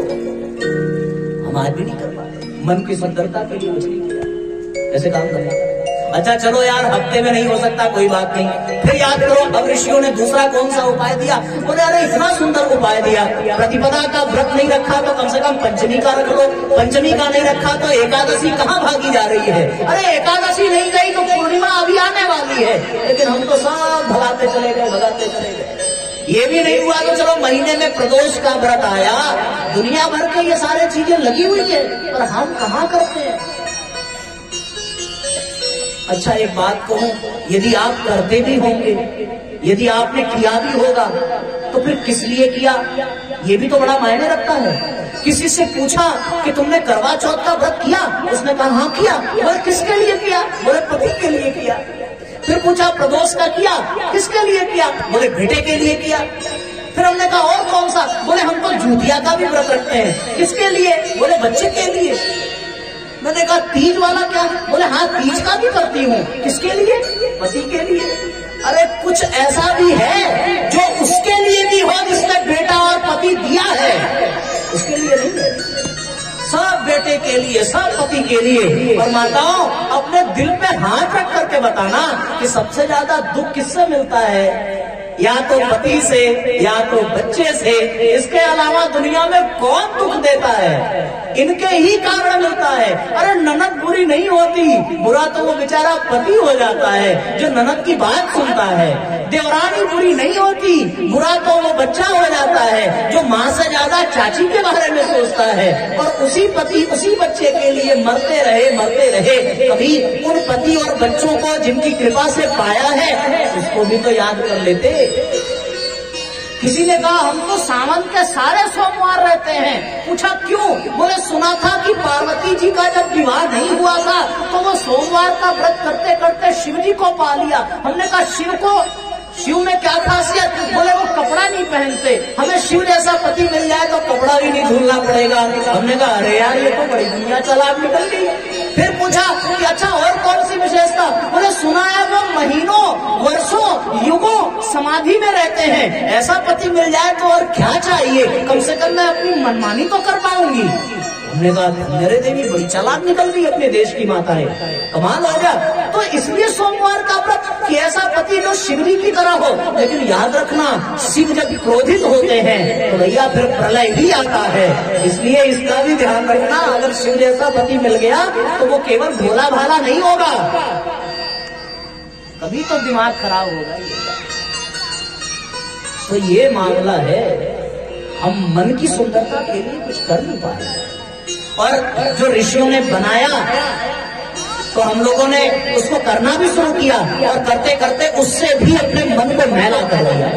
उसका जो उद्देश्य था, उसका जो प्रभाव था, उसमें हमारा स्वार्थ घुस गया। फिर हम स्वार्थ के कारण, अज्ञान के कारण अपने मन को और मैला करते चले गए। अच्छा करवा चौथ का व्रत आप दिन भर रहो भूखा प्यासा, बिना चंद्रमा उगेगा सारा दिन चंद्रमा पे, और जैसे चंद्रमा होगा उसके बाद जैसे गाय दौड़ करके नादे में दौड़ती है भोजन के लिए, वैसे ही दिन भर की भूखी माताएं अरे वो छलांग लगा करके जल्दी पानी पिलाओ सरकार, हम चले, आज ये बनाया वो बनाया, तो सारा करवा चौथ। और अगर पति दफ्तर से आने में विलंब कर गया तो जैसे चंद्रमा में दाग लगा वैसे पति में भी दाग लग जाता है। माताओं के भड़कने भर की देरी है। इसलिए भैया मन की सुंदरता के लिए इन ऋषियों ने ये सारी व्यवस्थाएं हमें प्रदान की थी कि इन व्यवस्थाओं का पालन करना, इस दिन ऐसे ऐसे उपवास करना, उसके सही मर्म को समझना, पर हम उसको समझ नहीं पाए। फिर ऋषियों ने ये कहा कि अच्छा चलो तुम हफ्ते में नहीं कर सकते, तुम तिथिवार नहीं कर सकते, एक काम करो तुम महीने में करना। बोले महीने में? बोले हाँ, हर 6 महीने में एक नवरात्रि आती है, एक काम करो अगर रोज नहीं कर सकते तो कम से कम नवरात्रि में तो कर लेते। नवरात्रि में किया जरूर, पर नवरात्रि भी सही नहीं, क्योंकि नवरात्रि का जो उपवास था उससे अच्छा तो बिना उपवास के थे। क्योंकि बिना उपवास के भोजन संयमित था कि दाल चावल रोटी सब्जी सलाद। पर जैसे ही नवरात्रि का व्रत प्रारंभ हुआ उसके बाद सिंघाड़ा आया, साबूदाना आया, ये पकौड़ी वो पकौड़ी, आलू की टिकिया, देसी घी और मखाने वाली खीर और दनादन पेट में जाने लगी। हाय रे नवरात्रि, काश तू जीवन भर रहती और आइटम पे आइटम मिलता रहता और हम इसी तरीके से उपवास करते रहते। अरे 6 महीने में पेट निकला नहीं, पर 9 दिन का पेट 9 महीने जितना निकल गया। केवल नवरात्रि का उपवास करने में गजब का उपवास निकल आया। ये वाला जो मन का संयम आया सरकार, ये तो बड़ा खतरनाक हो गया। अरे राम रे राम, ऋषि सत्ता हैरान, दुनिया परेशान कि हम जो भी व्यवस्था दे रहे हैं उसमें ये अपने मन का कर लेते हैं, अपने हिसाब से कर लेते हैं। कोई व्रत का नियम नहीं, कोई संयम नहीं। अरे नवरात्रि में भी जब काम वासना पर नियंत्रण न आया, नवरात्रि में भी मुख से गाली निकली, नवरात्रि में भी हम क्रोध करते रहे, नवरात्रि में भी ईर्ष्या द्वेष नहीं उभर पाए, तो फिर नवरात्रि का क्या लाभ मिला? कोई लाभ नहीं मिला, बल्कि और कबाहट हुई कि समय से कलश रखो, समय से दिया रखो, ये करो वो करो। फिर ऋषियों ने कहा चलो नवरात्रि भी नहीं सदती तो तुम्हें कुछ पर्व, कुछ त्योहार दे देते हैं। विजयादशमी का त्योहार मनाना। विजयादशमी का त्योहार इसलिए मनाना कि रावण जैसी कुप्रवृत्ति का संहार हो, राम का रामत्व तुम्हें प्राप्त हो। पर बात बिगड़ती चली गई। रावण हम हर साल ढूंढते हैं पर अपने भीतर राम को जगा नहीं पाते। ये कैसा विजयादशमी का त्योहार? केवल चाट फुल्की और पानी पूरी खाने में विजयादशमी का मेला निकल जाता है और रामलीला देखने में मेला निकल जाता है। क्या हो गया इस देश को? हालत खराब हो गई। ऋषियों ने दीपावली का पर्व दिया कि दीपावली पे तुम दीपक जलाना, इस अमावस्या की रात्रि के अंधकार को मिटाना और अपने जीवन में अज्ञान के अंधकार को मिटा करके ज्ञान के प्रकाश को प्रज्वलित करना। लेकिन हाय रे हम सब अभागे, हमने दीपावली के पर्व के भी मर्म को समझ न सके और हमने दीपावली को केवल मिठाई खाने का पर्व बना दिया, केवल पटाखे फोड़ने का पर्व बना दिया, केवल धन को प्रदान करने वाली माता लक्ष्मी की अन्न विनय करने में हमने दीपावली को गंवा दिया। अरे दीपावली इसलिए नहीं आई थी कि तुम अपने मकानों को साफ करो, दीपावली इसलिए आई थी कि तुम अपने मन को भी निर्मल बना लो। तभी तो अपने मन में भी झाड़ू लगा लो ताकि दीपावली की तरह तुम्हारा मन भी चमक उठे। जैसे तुम्हारे घर में स्वच्छता के बाद दीपक जलकर घर जगमग जगमग करने लगता है, उसी तरह मन के मैल हटे और जब ये आत्मा की ज्योत जले तो आपका जीवन जगमग जगमग करने लगे। पर दीपावली के पर्व को हम समझ ना सके और जीवन बेकार होता चला गया। दीपावली का पर्व गया, होली का त्योहार आया। धिक्कार है हमारे समाज को कि होली का पर्व इसलिए आया था कि कोई होलिका यदि भगवान के भक्त को जलाना चाहती है तो भगवान उसे नष्ट कर देता है, इसलिए वो पर्व आया था इस बात का ज्ञान देने के लिए। पर हमने होली को अश्लीलता का त्योहार बना दिया। देवर भाभी के चुटकुले सुना सुना करके, गंदी गालियां सुना सुना करके हमने होली के पर्व को अश्लीलता से भर दिया। इसलिए होली का पर्व नहीं आया था। अरे होली का पर्व इसलिए आया था कि सब एक ही रंग में रंग जाए, न कोई ब्राह्मण, न क्षत्रिय, न शूद्र, न वैश्य, सब एक ही समाज के मिलजुल करके रहे, संगठित हो करके रहे। एक रंग में रंगने का त्योहार होली था। और उस होली में भी हमने मारपीट कर ली, उस होली में हमने नशा कर लिया, उस होली में हम गाड़ियों से लड़े भिड़े और आत्महत्या की स्थिति आई। होली का पर्व मातम में बदल गया। होली का त्योहार भांग खाने के लिए, अरे बाप रे बाप, इतिहास में किसने भांग खाया? क्या प्रहलाद ने भांग खाया था? क्या होलिका ने भांग खाया था? क्या हिरण्यकश्यप ने भांग खाया था? किसको देख करके शराब पीना शुरू किया? किसको देख करके भांग खाना शुरू किया? ये होली के त्योहार के मर्म को नष्ट कर दिया हमने। जो अश्लीलता, जो अभद्रता, जो क्रूरता होली के पर्व पर हमने इस दुनिया में जगा दी। धिक्कार है हम सबको। काश हम होली का पर्व न मनाते, उससे अच्छा वो परिवार है जिस परिवार में होली के दिन किसी वृद्ध अथवा बच्चे का देहांत हुआ और वो परिवार होली मनाने से वंचित है। तो मैं कहता हूँ वो अच्छा है, क्योंकि जो लोग मनाते हैं वो क्या करते हैं होली पर? होली का पर्व इसलिए मनाया जाता है कि उस समय हमारे फसलों की पहली अन्न की कली फूटती है और उस अन्न को हम यज्ञ में समर्पित करते हैं, इसलिए होलिका मनाई जाती है। होलिका दहन का पर्व इसलिए था कि समाज में जो जरा जीर्ण हो गया है, जो बेकार है, उनको एकत्रित करो और एकत्रित करके एक साथ फूको, ताकि दुनिया में ये संदेश जाना चाहिए कि यहाँ गंदगी का, अनुपयोगी चीजों का कोई स्थान नहीं है। इसलिए होली का पर्व आया। पर हम बिगड़ते चले गए। ऋषियों ने सोचा कि अब इस मनुष्यों का क्या किया जाए। ये न दिन को समझ रहे हैं, न मास को समझते हैं, न पर्व रहे हैं, न त्योहार को समझ रहे हैं। इन्हें कैसे समझाया जाए, क्या किया जाए, कुछ रास्ता नहीं समझ में आता।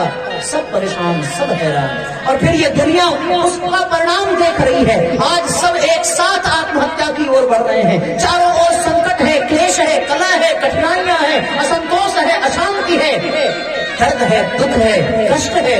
केवल और केवल इसलिए क्योंकि हमने संस्कार को समझा नहीं, हमने इन त्योहारों को समझा नहीं, हमने इन पर्वों को जाना नहीं। और इन पर्वों को, त्योहारों को न जानने के कारण हम अपने मन को और मैला करके चले गए और अब हमारा मन और मैला होता गया। तो दीपावली आई तो मन को मैला करके गई, होली आई तो मन को मैला करके गई। इसलिए ये पर्व नहीं था भैया, ये पर्व तो इसलिए था, ये त्योहार तो इसलिए थे कि हम अपने मन को जगा सकें, हम अपने मन को सुंदर बना सकें। इन त्योहारों से प्रेरणा लें, इन पर्वों से प्रेरणा लें। मैं कितने पर्व आपको बताऊं, हर महीने में हमारे यहाँ कुछ न कुछ पर्व होता है। आप लोगों के यहाँ भी देखो छठ पर्व पूरा विस्तृत रूप से फैल रहा है। ये फैशन का पर्व नहीं है, ये सेल्फी लेने का पर्व नहीं है। आदमी सेल्फी के चक्कर में सेल्फ को भूल जाता है, स्थिति बिगड़ती जा रही है।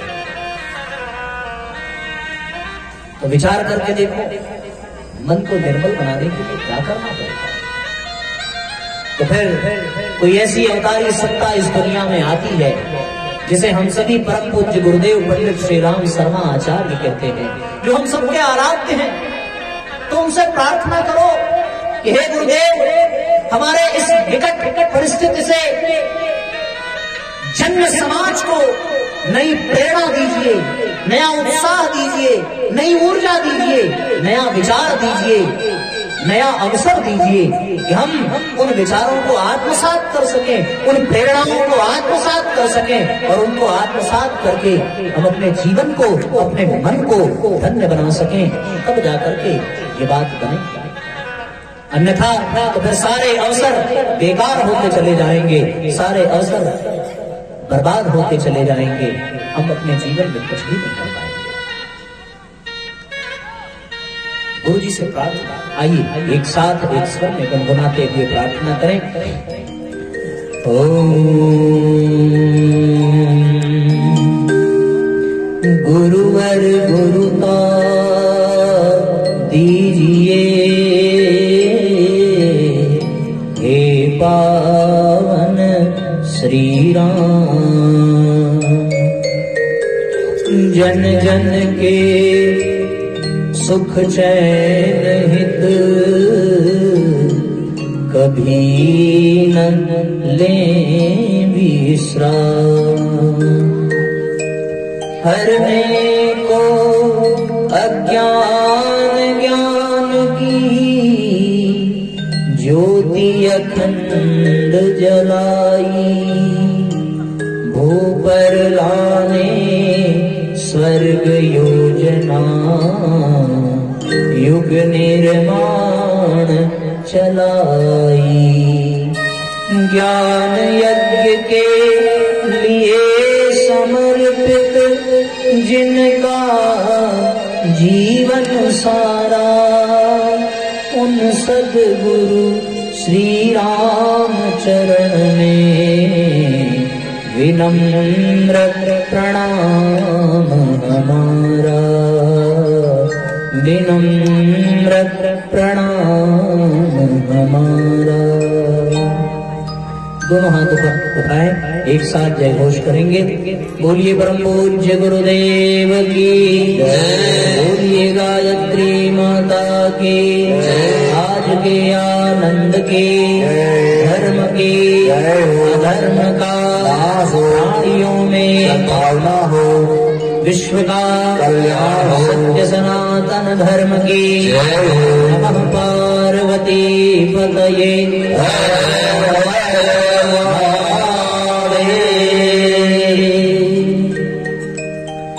पूज्य गुरुवर शक्ति दे दो, साधना अपनी बढ़ाए।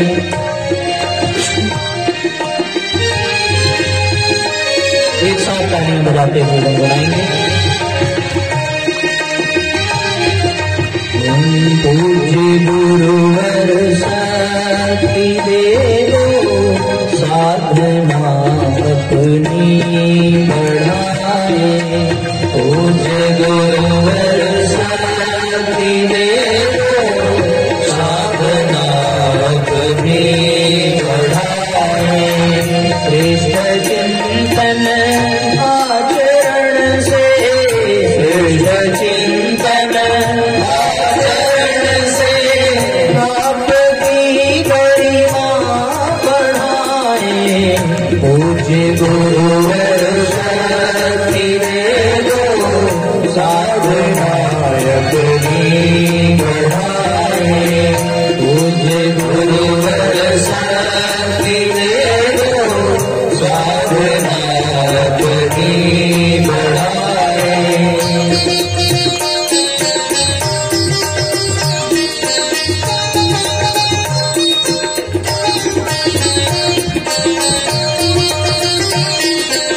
सभी भावपूर्वक तालियां बजाते हैं।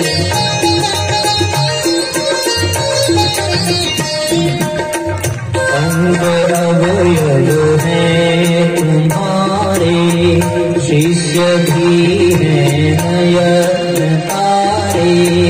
अंग अवयव हैं तुम्हारे, शिष्य भी हैं नयन तारे। आप सविता रूप हैं प्रभु, आपके ही हम सहारे। आप सविता रूप हैं प्रभु, आपके ही हम सहारे। आपकी सामर्थ्य अनुपम, आपकी सामर्थ्य अनुपम। आपको हम क्या चढ़ाए।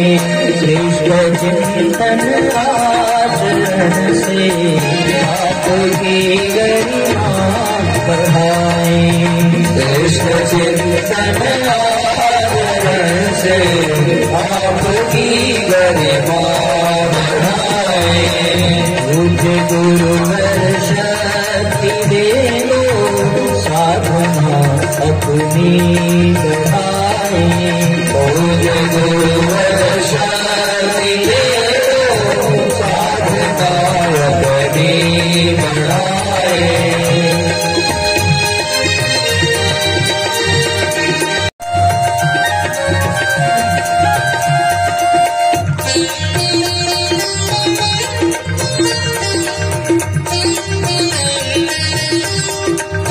भावपूर्वक तालियां बजाते हुए एक एक पंक्ति को ध्यान से सुने।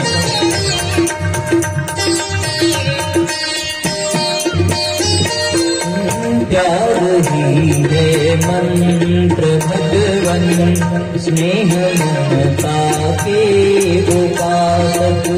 प्यार ही है मंत्र भगवन, स्नेह ममता के उपासक। आप जीवन तम मिटाते, आप हैं जीवन प्रकाशक।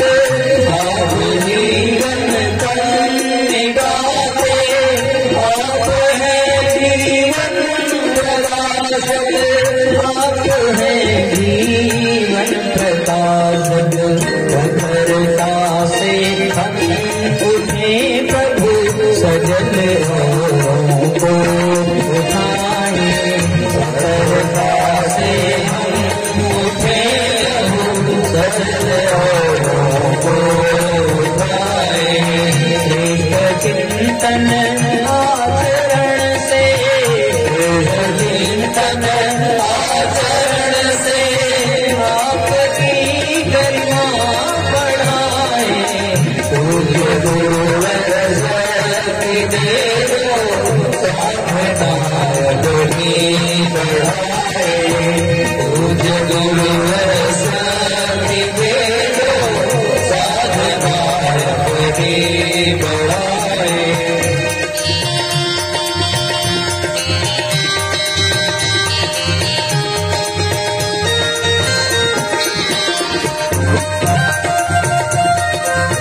एक साथ तालियां बजाते रहिए, एक साथ बजाते रहिए। जय हो।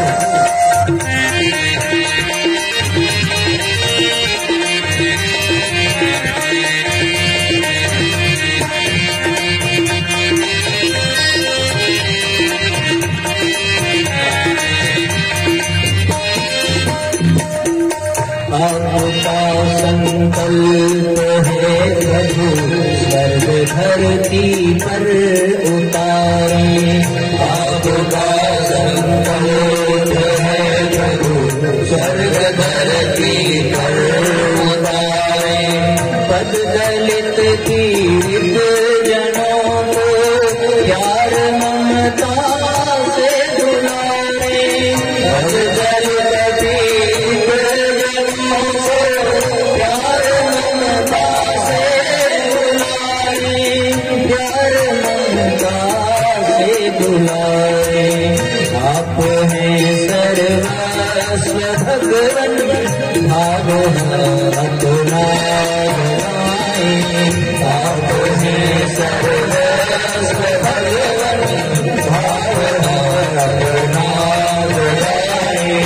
श्रेष्ठ चिंतन आचरण से, श्रेष्ठ चिंतन आचरण से आपकी गरिमा बढ़ाए। पूज्य गुरु वैष्णव वेद बढ़ाए। पूज्य गुरु वैष्णव वेद साधना बढ़ाए। आज हम संकल्प करते प्राण में साहस भरेंगे। आज हम संकल्प करते प्राण में साहस भरेंगे। भूल पाएंगे न गुरुवर शीश चरणों में धरेंगे। भूल पाएंगे न गुरुवर शीश चरणों में धरेंगे। शीश चरणों में धरेंगे। ज्ञान की लेकर मशालें जो भी हम जग में जलाए। ज्ञान की लेकर मशालें जो भी हम जग में जलाए। शुद्ध चिंतन आचरण से, शुद्ध चिंतन आचरण से आपकी गरिमा बढ़ाए। पूज्य गुरु वैष्णव वेद साधना अपनी बढ़ाए। पूज्य गुरु वैष्णव वेद साधना अपनी बढ़ाए। साधना अपनी बढ़ाए। साधना अपनी बढ़ाए। जो भी हम जग में जलाए, जो भी हम जग में जलाए।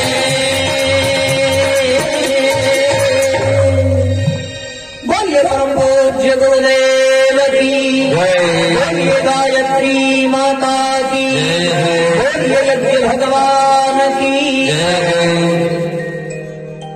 तो इसलिए साथियों, हम सब गुरुदेव की शरण में जाकर के ये संकल्प करते हैं कि हम अपने जीवन में अपने तन की अपेक्षा अपने मन को निर्मल। अच्छा, ये हमारे पास समय कब तक का है? आधा घंटा और? अरे वाह, पक्का ना 7 बजे तक चलेगा ना? हाँ, मैंने कब पूछ लेता हूँ। खाना तो बना के नहीं आएंगे आपको, जाके बनाना। अरे बाप रे,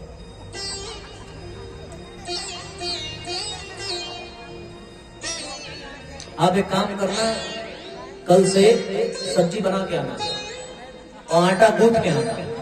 जाओ बस फटाफट रोटी बेल कर ले, ठीक है ना? अच्छा, जो खाने वाले हैं, अगर आप यहाँ रहोगे और वो वहां रहेंगे तो उनको भूख जल्दी लगेगी। बात समझ रहे हो ना हम क्या कह रहे हैं? अगर आप यहाँ रहोगे और वो वहां रहेंगे ना तो उनका ध्यान रसोई में जाएगा। और पता है फिर क्या होगा? फिर होगा ये कि अब वो खुद तो बनाएंगे नहीं, वो बनाने वाला है नहीं, तो परिणाम क्या निकलेगा? तो भूख जब लगती है और खाना ना मिले तो गुस्सा आता है, तो वो करेंगे क्रोध। किस पे करेंगे? खाने पे तो कर नहीं सकते, अपने पे करेंगे नहीं, तो बचा कौन? खाना बनाने वाला। वो बनाने वाला यहाँ सत्संग में बैठा है, तो घर आप पहुंचोगे तो यही सुनने को मिलेगा, ऐसा ना सुना कि पूजा पाठ प्रवचन से पेट न भरी, इज्जत से 6 बजे आए के बनाए देवा कर, है ना, यही सुनने को मिलेगा ना। हाँ, तो इसका आपको एक उपाय बता दें। पूछो क्या जानना है? उपाय जानना है ना? आप एक काम करना,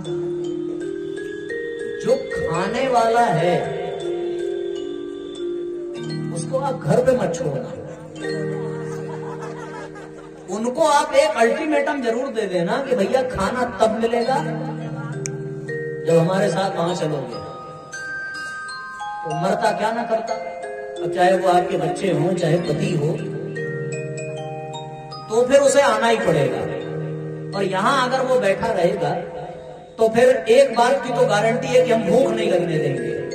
पेट तो आपका नहीं भरेंगे लेकिन मन इतना भरेंगे कि तन की भूख मिट जाएगी, पक्की बात है ना। तो आप ये काम करना, दादी घरे में जे वही सबके हाथ के लेते आओ, कहा रात भर ही रही है कब। हाँ, तो सब मिला करके बात ये है कि देखो खाना बनाने वाले यहाँ, खाना वहां, और खाने वाले तो इससे अच्छा खाने वालों को भी ले आओ। अब ये तो ज्यादा हो जाएगा, नहीं हम तो ये भी कहते कि आप अपनी टिफिन भी ले आओ। यही 7 बजे डिनर करो और 7 बजे खाने के बाद फिर से प्रवचन स्टार्ट, फिर 10 बजे 2-3 सत्र कार्यक्रम। लेकिन फिर भी ये मैं इसलिए कह रहा हूं कि देखो हम तो चले जाते हैं पर हमारे घर के बच्चे इनसे वंचित रह जाते हैं। आज का दिन तो बीत गया, 2 ही दिन बचा है। तो बच्चे अगर ये कहें कि मम्मी ट्यूशन छूट जाएगी, होमवर्क ना, स्कूल, वो सब दुनिया भर का नाटक करेंगे, तो आप साफ साफ बोल देना कि देखो भाई 2 दिन की छुट्टी लो, परसों संडे है ही है, कल भर का केवल समय आपको अतिरिक्त निकालना पड़ेगा। तो आप अपने बच्चों को पक्का लेकर के आना, क्योंकि बच्चों को ही लाना चाहिए। अरे आपकी हमारी तो बीत गई, जिनका बीतना बाकी है उनके लिए कुछ सोचो। आप तो फिर भी जानते हो कि राम के कितने भाई थे। अगर उन बच्चों से किसी ने पूछ दिया कि दशरथ की कितनी पत्नियां थीं, तो मैं सत्य कहता हूं शायद ही कोई जवाब दे पाए। हमारे कॉन्वेंट स्कूलों में बच्चों को भगत सिंह के बारे में पता नहीं है। ये बड़ी दर्दनाक स्थिति है। तो ये जो हमारी संस्कृति मिटती जा रही है, उसका एक बहुत बड़ा कारण ये है। तो आप एक काम करना कि आपके यहाँ जितने भी भोजन करने वाले हैं उनको भी कहना कि एक बाबा जी आए हैं छड़ी वाले, उनके पास आपको बुलाया है। अगर चलोगे तो रात का भोजन देंगे और नहीं चलोगे तो प्रसाद की व्यवस्था है ना, प्रसाद तो मिलेगा ना लोगों को। हाँ, प्रसाद तो आप लोग को मिलेगा, घर पहुंचने तक भूख नहीं लगेगी। तो उनको बोलना बढ़िया बढ़िया प्रसाद मिले, चलो। और फिर जब ये यहाँ से जाएं तो आप फिर बढ़िया बना करके गरम गरम रोटी खिलाना, आनंद आ जाएगा। और यही सवेरे भी करना है। सवेरे नाश्ता कर करा करके जल्दी से आप यज्ञशाला में आ जाना, और यज्ञशाला में आकर के यज्ञ करना, फिर दिन भर काम निपटाओ। मतलब ये है कि हम आपके साथ 2-3 दिन और हैं, 2 दिन केवल आज के बाद। तो थोड़ा हमारे भी साथ आप बिता लीजिए समय, ताकि जाने के बाद आप भी हमें याद रखो और हम भी आपको याद रखें। भगवान करे हमारा आप सबका ये रिश्ता बना रहे, और गाहे बगाहे भगवान के काम में, सत्संग आदि में हम सब लोग एक दूसरे से मिलते रहें, एक दूसरे से जुड़ते रहें। पर ये होगा कब? जब हम थोड़ा समय तो देंगे एक दूसरे को।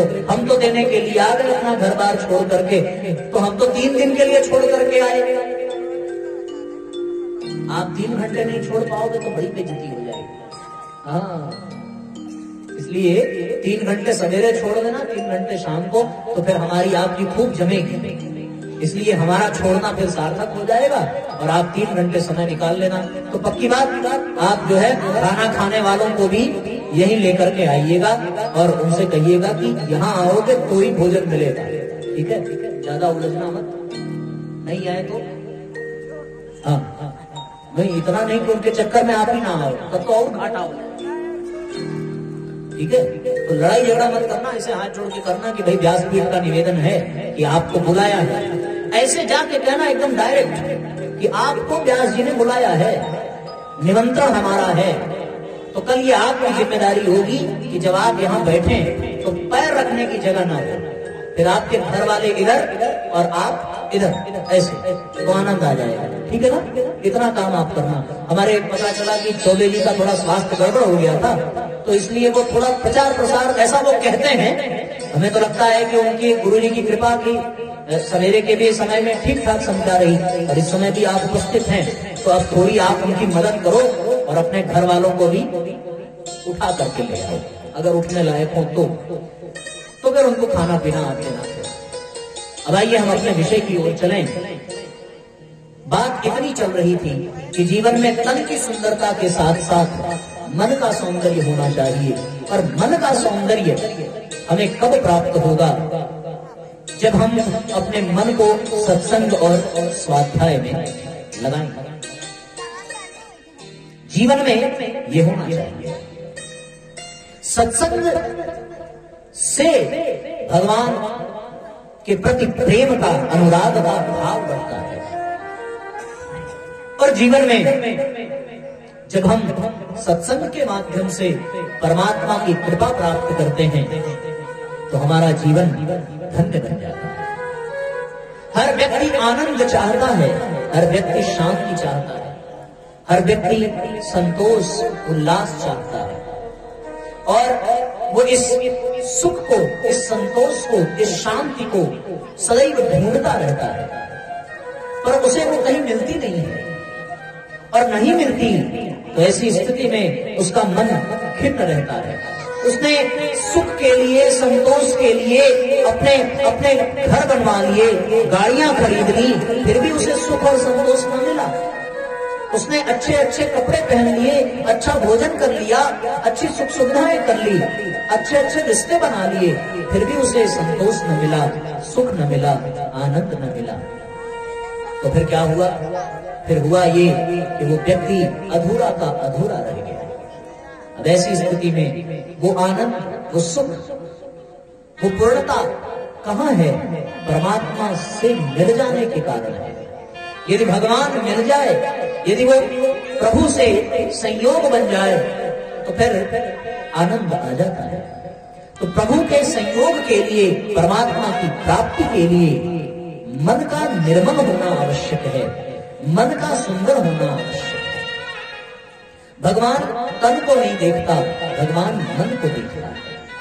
जब आपका मन सुंदर हो जाए तो फिर भगवान ये नहीं देखता कि आप सुंदर हैं या नहीं हैं, वो तो ये देखता है कि आपका मन सुंदर है।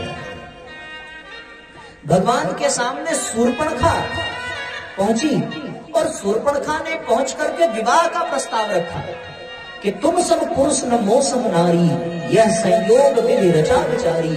मेरे जैसी स्त्री इस दुनिया में नहीं, आप जैसा पुरुष इस दुनिया में नहीं। भगवान ने शूर्पणखा की ओर देखा तक नहीं है। तुलसीदास जी दर्शन कराते हैं कि सीता ही चितई कही प्रभु बाता। माता सीता की ओर देखते हुए भगवान राम ने सारे उत्तर शूर्पणखा को दिए। लेकिन शूर्पणखा एक सुंदर स्त्री यौवन को धारण करके आई थी, पर शबरी ने कोई यौवन धारण नहीं किया था। शबरी तो वृद्धा थी, शबरी सुंदर नहीं थी, और शबरी भीलनी थी। भीलनी होने के बाद भी, कुरूप होने के बाद भी, बुजुर्ग होने के बाद भी भगवान ने शबरी को माता कहकर के पुकारा, क्योंकि शबरी का तन भले सुंदर नहीं था, शबरी का मन सुंदर। और जब मन सुंदर होता है तो भगवान फिर भक्ति का ज्ञान प्रदान करते हैं। शबरी को नवधा भक्ति का ज्ञान प्रदान किया, और अंत में ये कहा कि ये सारी भक्ति आपके भीतर विद्यमान है, आपका कल्याण होता है। तो भगवान ने शबरी का उद्धार किया। इसलिए मन की निर्मलता कैसे होगी? मन की निर्मलता सत्संग से, स्वाध्याय से। तो जीवन में सत्संग और स्वाध्याय का होना आवश्यक है।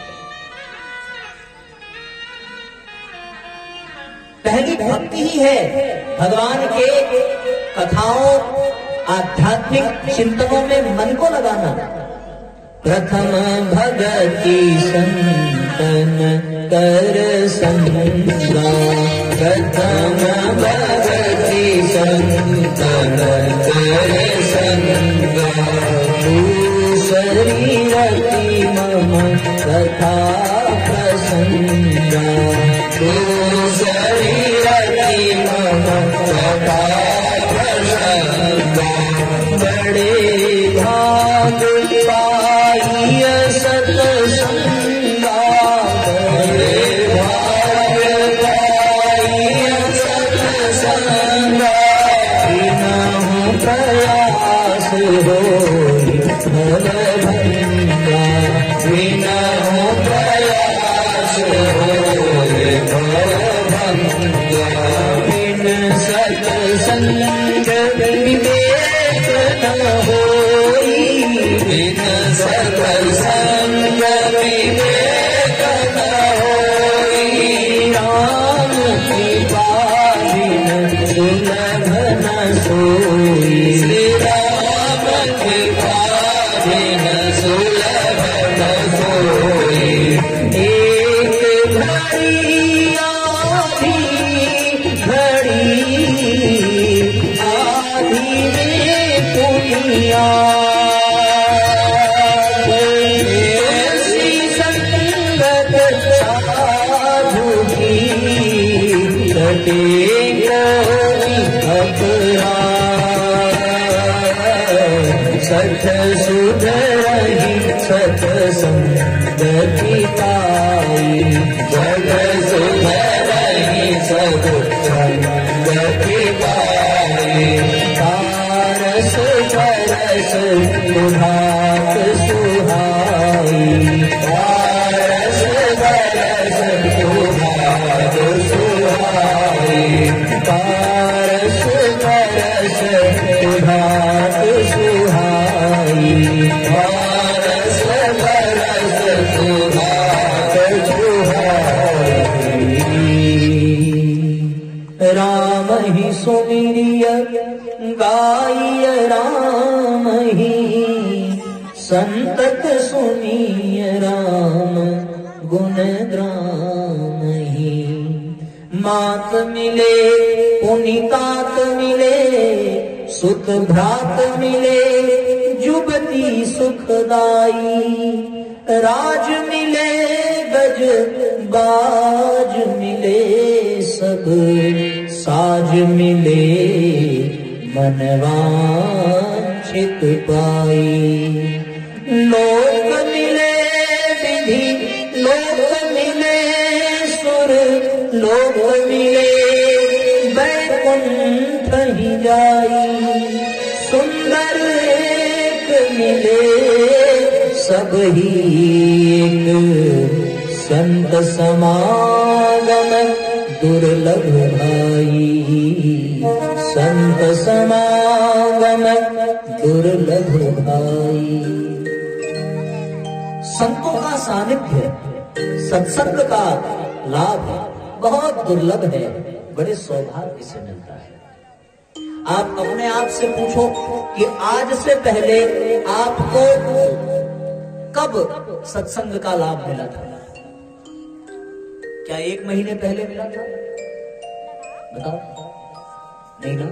2 महीने पहले, 6 महीने पहले, 1 साल पहले? हम पीछे चले जाएं तो लगेगा कि 1-8 साल पहले कभी ये संयोग बना होगा जब हम किसी कथा पंडाल में बैठे होंगे और कोई भगवत चिंतन भगवत चर्चा कर रहे होंगे, वरना तो कचोधन में ही सारा समय चला जाता है, परिवार के किचकिच में ही समय बर्बाद। तो बहुत दुर्लभ होता है जब कोई व्यक्ति संकल्प करके ऐसा कोई आयोजन करता है और उसके पुण्य के कारण, उसके पुरुषार्थ के कारण आपको ये लाभ मिल रहा है। तो यहाँ उपस्थित गायत्री परिवार के जो कार्यकर्ता हैं, जो भाई बहन हैं, उन लोगों ने एक पुरुषार्थ किया, एक संकल्प किया, उसके कारण आपको ये लाभ मिल रहा है। और ये लाभ केवल 3 दिन के लिए है और इससे आप वंचित रह गए तो फिर हम सबसे अभागा कौन होगा, है ना? इसलिए ये मौका छूटने न पाए। इस मौके को हाथ से जाने मत देना। आपके घर के सभी लोगों को यही बुलाना और जरूर से जरूर बुलाना। एक अवसर है परम पूज्य गुरुदेव के विचारों से जुड़ने का। और सत्संग जब हो जाए तो सत्संग में व्यक्ति भगवान से परिचित होता है, उस ईश्वर के विषय में जानता है, उसके विषय में जान करके उस ईश्वर के प्रति अनुराग बढ़ता है, और जिसके प्रति प्रेम बढ़े उसकी ओर व्यक्ति आकर्षित होता है, उसकी ओर बढ़ता है। तो फिर व्यक्ति सत्संग में आता है तो उसका मन वासना से हट करके उपासना में लगने लगता है, और जैसे जैसे उपासना बढ़ती है, जैसे जैसे प्रार्थना बढ़ती है, वैसे वैसे मन निर्मल होता चला जाता है, शानदार बनता चला जाता है। बस इतनी ही प्रक्रिया। आप किसी शराबी के पास बैठे तो आपका दूध पीना छूटता जाएगा और शराब पीना बढ़ता जाएगा। क्यों? क्योंकि आपने शराबी का संग कर लिया। किसी जुआरी का संग कर लो तो अब आप कोई दूसरा खेल नहीं खेलोगे, आपके जीवन में जुआ बढ़ता चला जाएगा। आपने किसी गणितज्ञ का संगत कर लिया तो आपके जीवन में अब गणित बढ़ती जाएगी। आपने किसी अंग्रेजी पढ़ाने वाले की संगत कर ली तो अब आपके जीवन में अंग्रेजी का ज्ञान बढ़ता जाएगा। पर साथियों, जब आपने किसी संत की संगत कर ली तो आपके जीवन में भगवान के प्रति प्रेम बढ़ता चला जाएगा, और जैसे जैसे प्रेम बढ़ेगा वैसे वैसे मन की कामना, मन की वासना, मन की भावना मिटती जाएगी। फिर मन में उपासना जन्म लेगी, मन में प्रार्थना जन्म लेगी, मन में ईश्वर भक्ति जन्म लेगी। और जैसे जैसे उपासना बढ़े, जैसे जैसे प्रार्थना बढ़ेगी, वैसे वैसे हमारा मन निर्मल होता चला जाएगा। समझ में आ गई बात? अब प्रार्थना कैसे करनी चाहिए, प्रार्थना क्या है, उपासना कैसे करनी चाहिए, उपासना क्या है, कैसे हम भगवान को पा सकते हैं, कौन सी विधि है कि हम ईश्वर को और निकट बना लें, कौन सी विधि है कि हम भगवान के और निकट हो जाएं, कैसे हम अपने मन को निर्मल करें, ये सारे प्रश्न दिमाग में है या नहीं आ रहा है ना? तो इन प्रश्नों का उत्तर चाहिए आपको। किसको किसको चाहिए भाई, हाथ उठाओ। सबको चाहिए? तो अगर इस प्रश्न का उत्तर चाहिए तो आपको क्या करना पड़ेगा? आपको कल 4 बजे फिर यहाँ आना पड़ेगा। ठीक है ना? आओगे? देखो, सीरियल आप लोग देखते हो, टीवी सीरियल देखते हो, तो उसमें हम लोग पहले छोटे थे, शक्तिमान देखते थे ना, तो उसमें ये कहता था कि अब शक्तिमान, अब गंगाधर कैसे खुद को रोक पाएगा, अब ये करेगा, जानने के लिए देखिए अगला एपिसोड। तो आप भी सुन लो कि अब प्रार्थना कैसे करनी है, अब उपासना कैसे करनी है, मन को निर्मल कैसे करना है, जानने के लिए देखिए अगला एपिसोड। अगला एपिसोड कब है? कल 4 बजे लाइव प्रसारण होगा। एकदम आपके नजरों के सामने, जो आएगा उसको मिलेगा, तो जो नहीं आएगा वो। हमारे तो सत्संग में बताओ, सीरियलों में रिकैप भी देता था कि मतलब पिछली बार जो दिखाया थोड़ा सा चल जाए, उसके बाद फिर नया एपिसोड। हमारे यहाँ ऐसी व्यवस्था नहीं है, आओ तो शुरू से आओ, नहीं तो हम पुराना वाला एपिसोड नहीं दिखाते। आप हमारा YouTube चैनल देखना, उस पर सब नया नया एपिसोड दिखेगा, पुराना वाला कुछ भी नहीं है। अभी आज वाला भी एकदम नया हो गया। ठीक है? तो आपको इतना करना पड़ेगा। अब आप अपने स्थान पर खड़े हो जाइए, आरती की तैयारी कर लें और एक साथ आरती करें, प्रसाद लेकर के घर की ओर प्रस्थान करेंगे।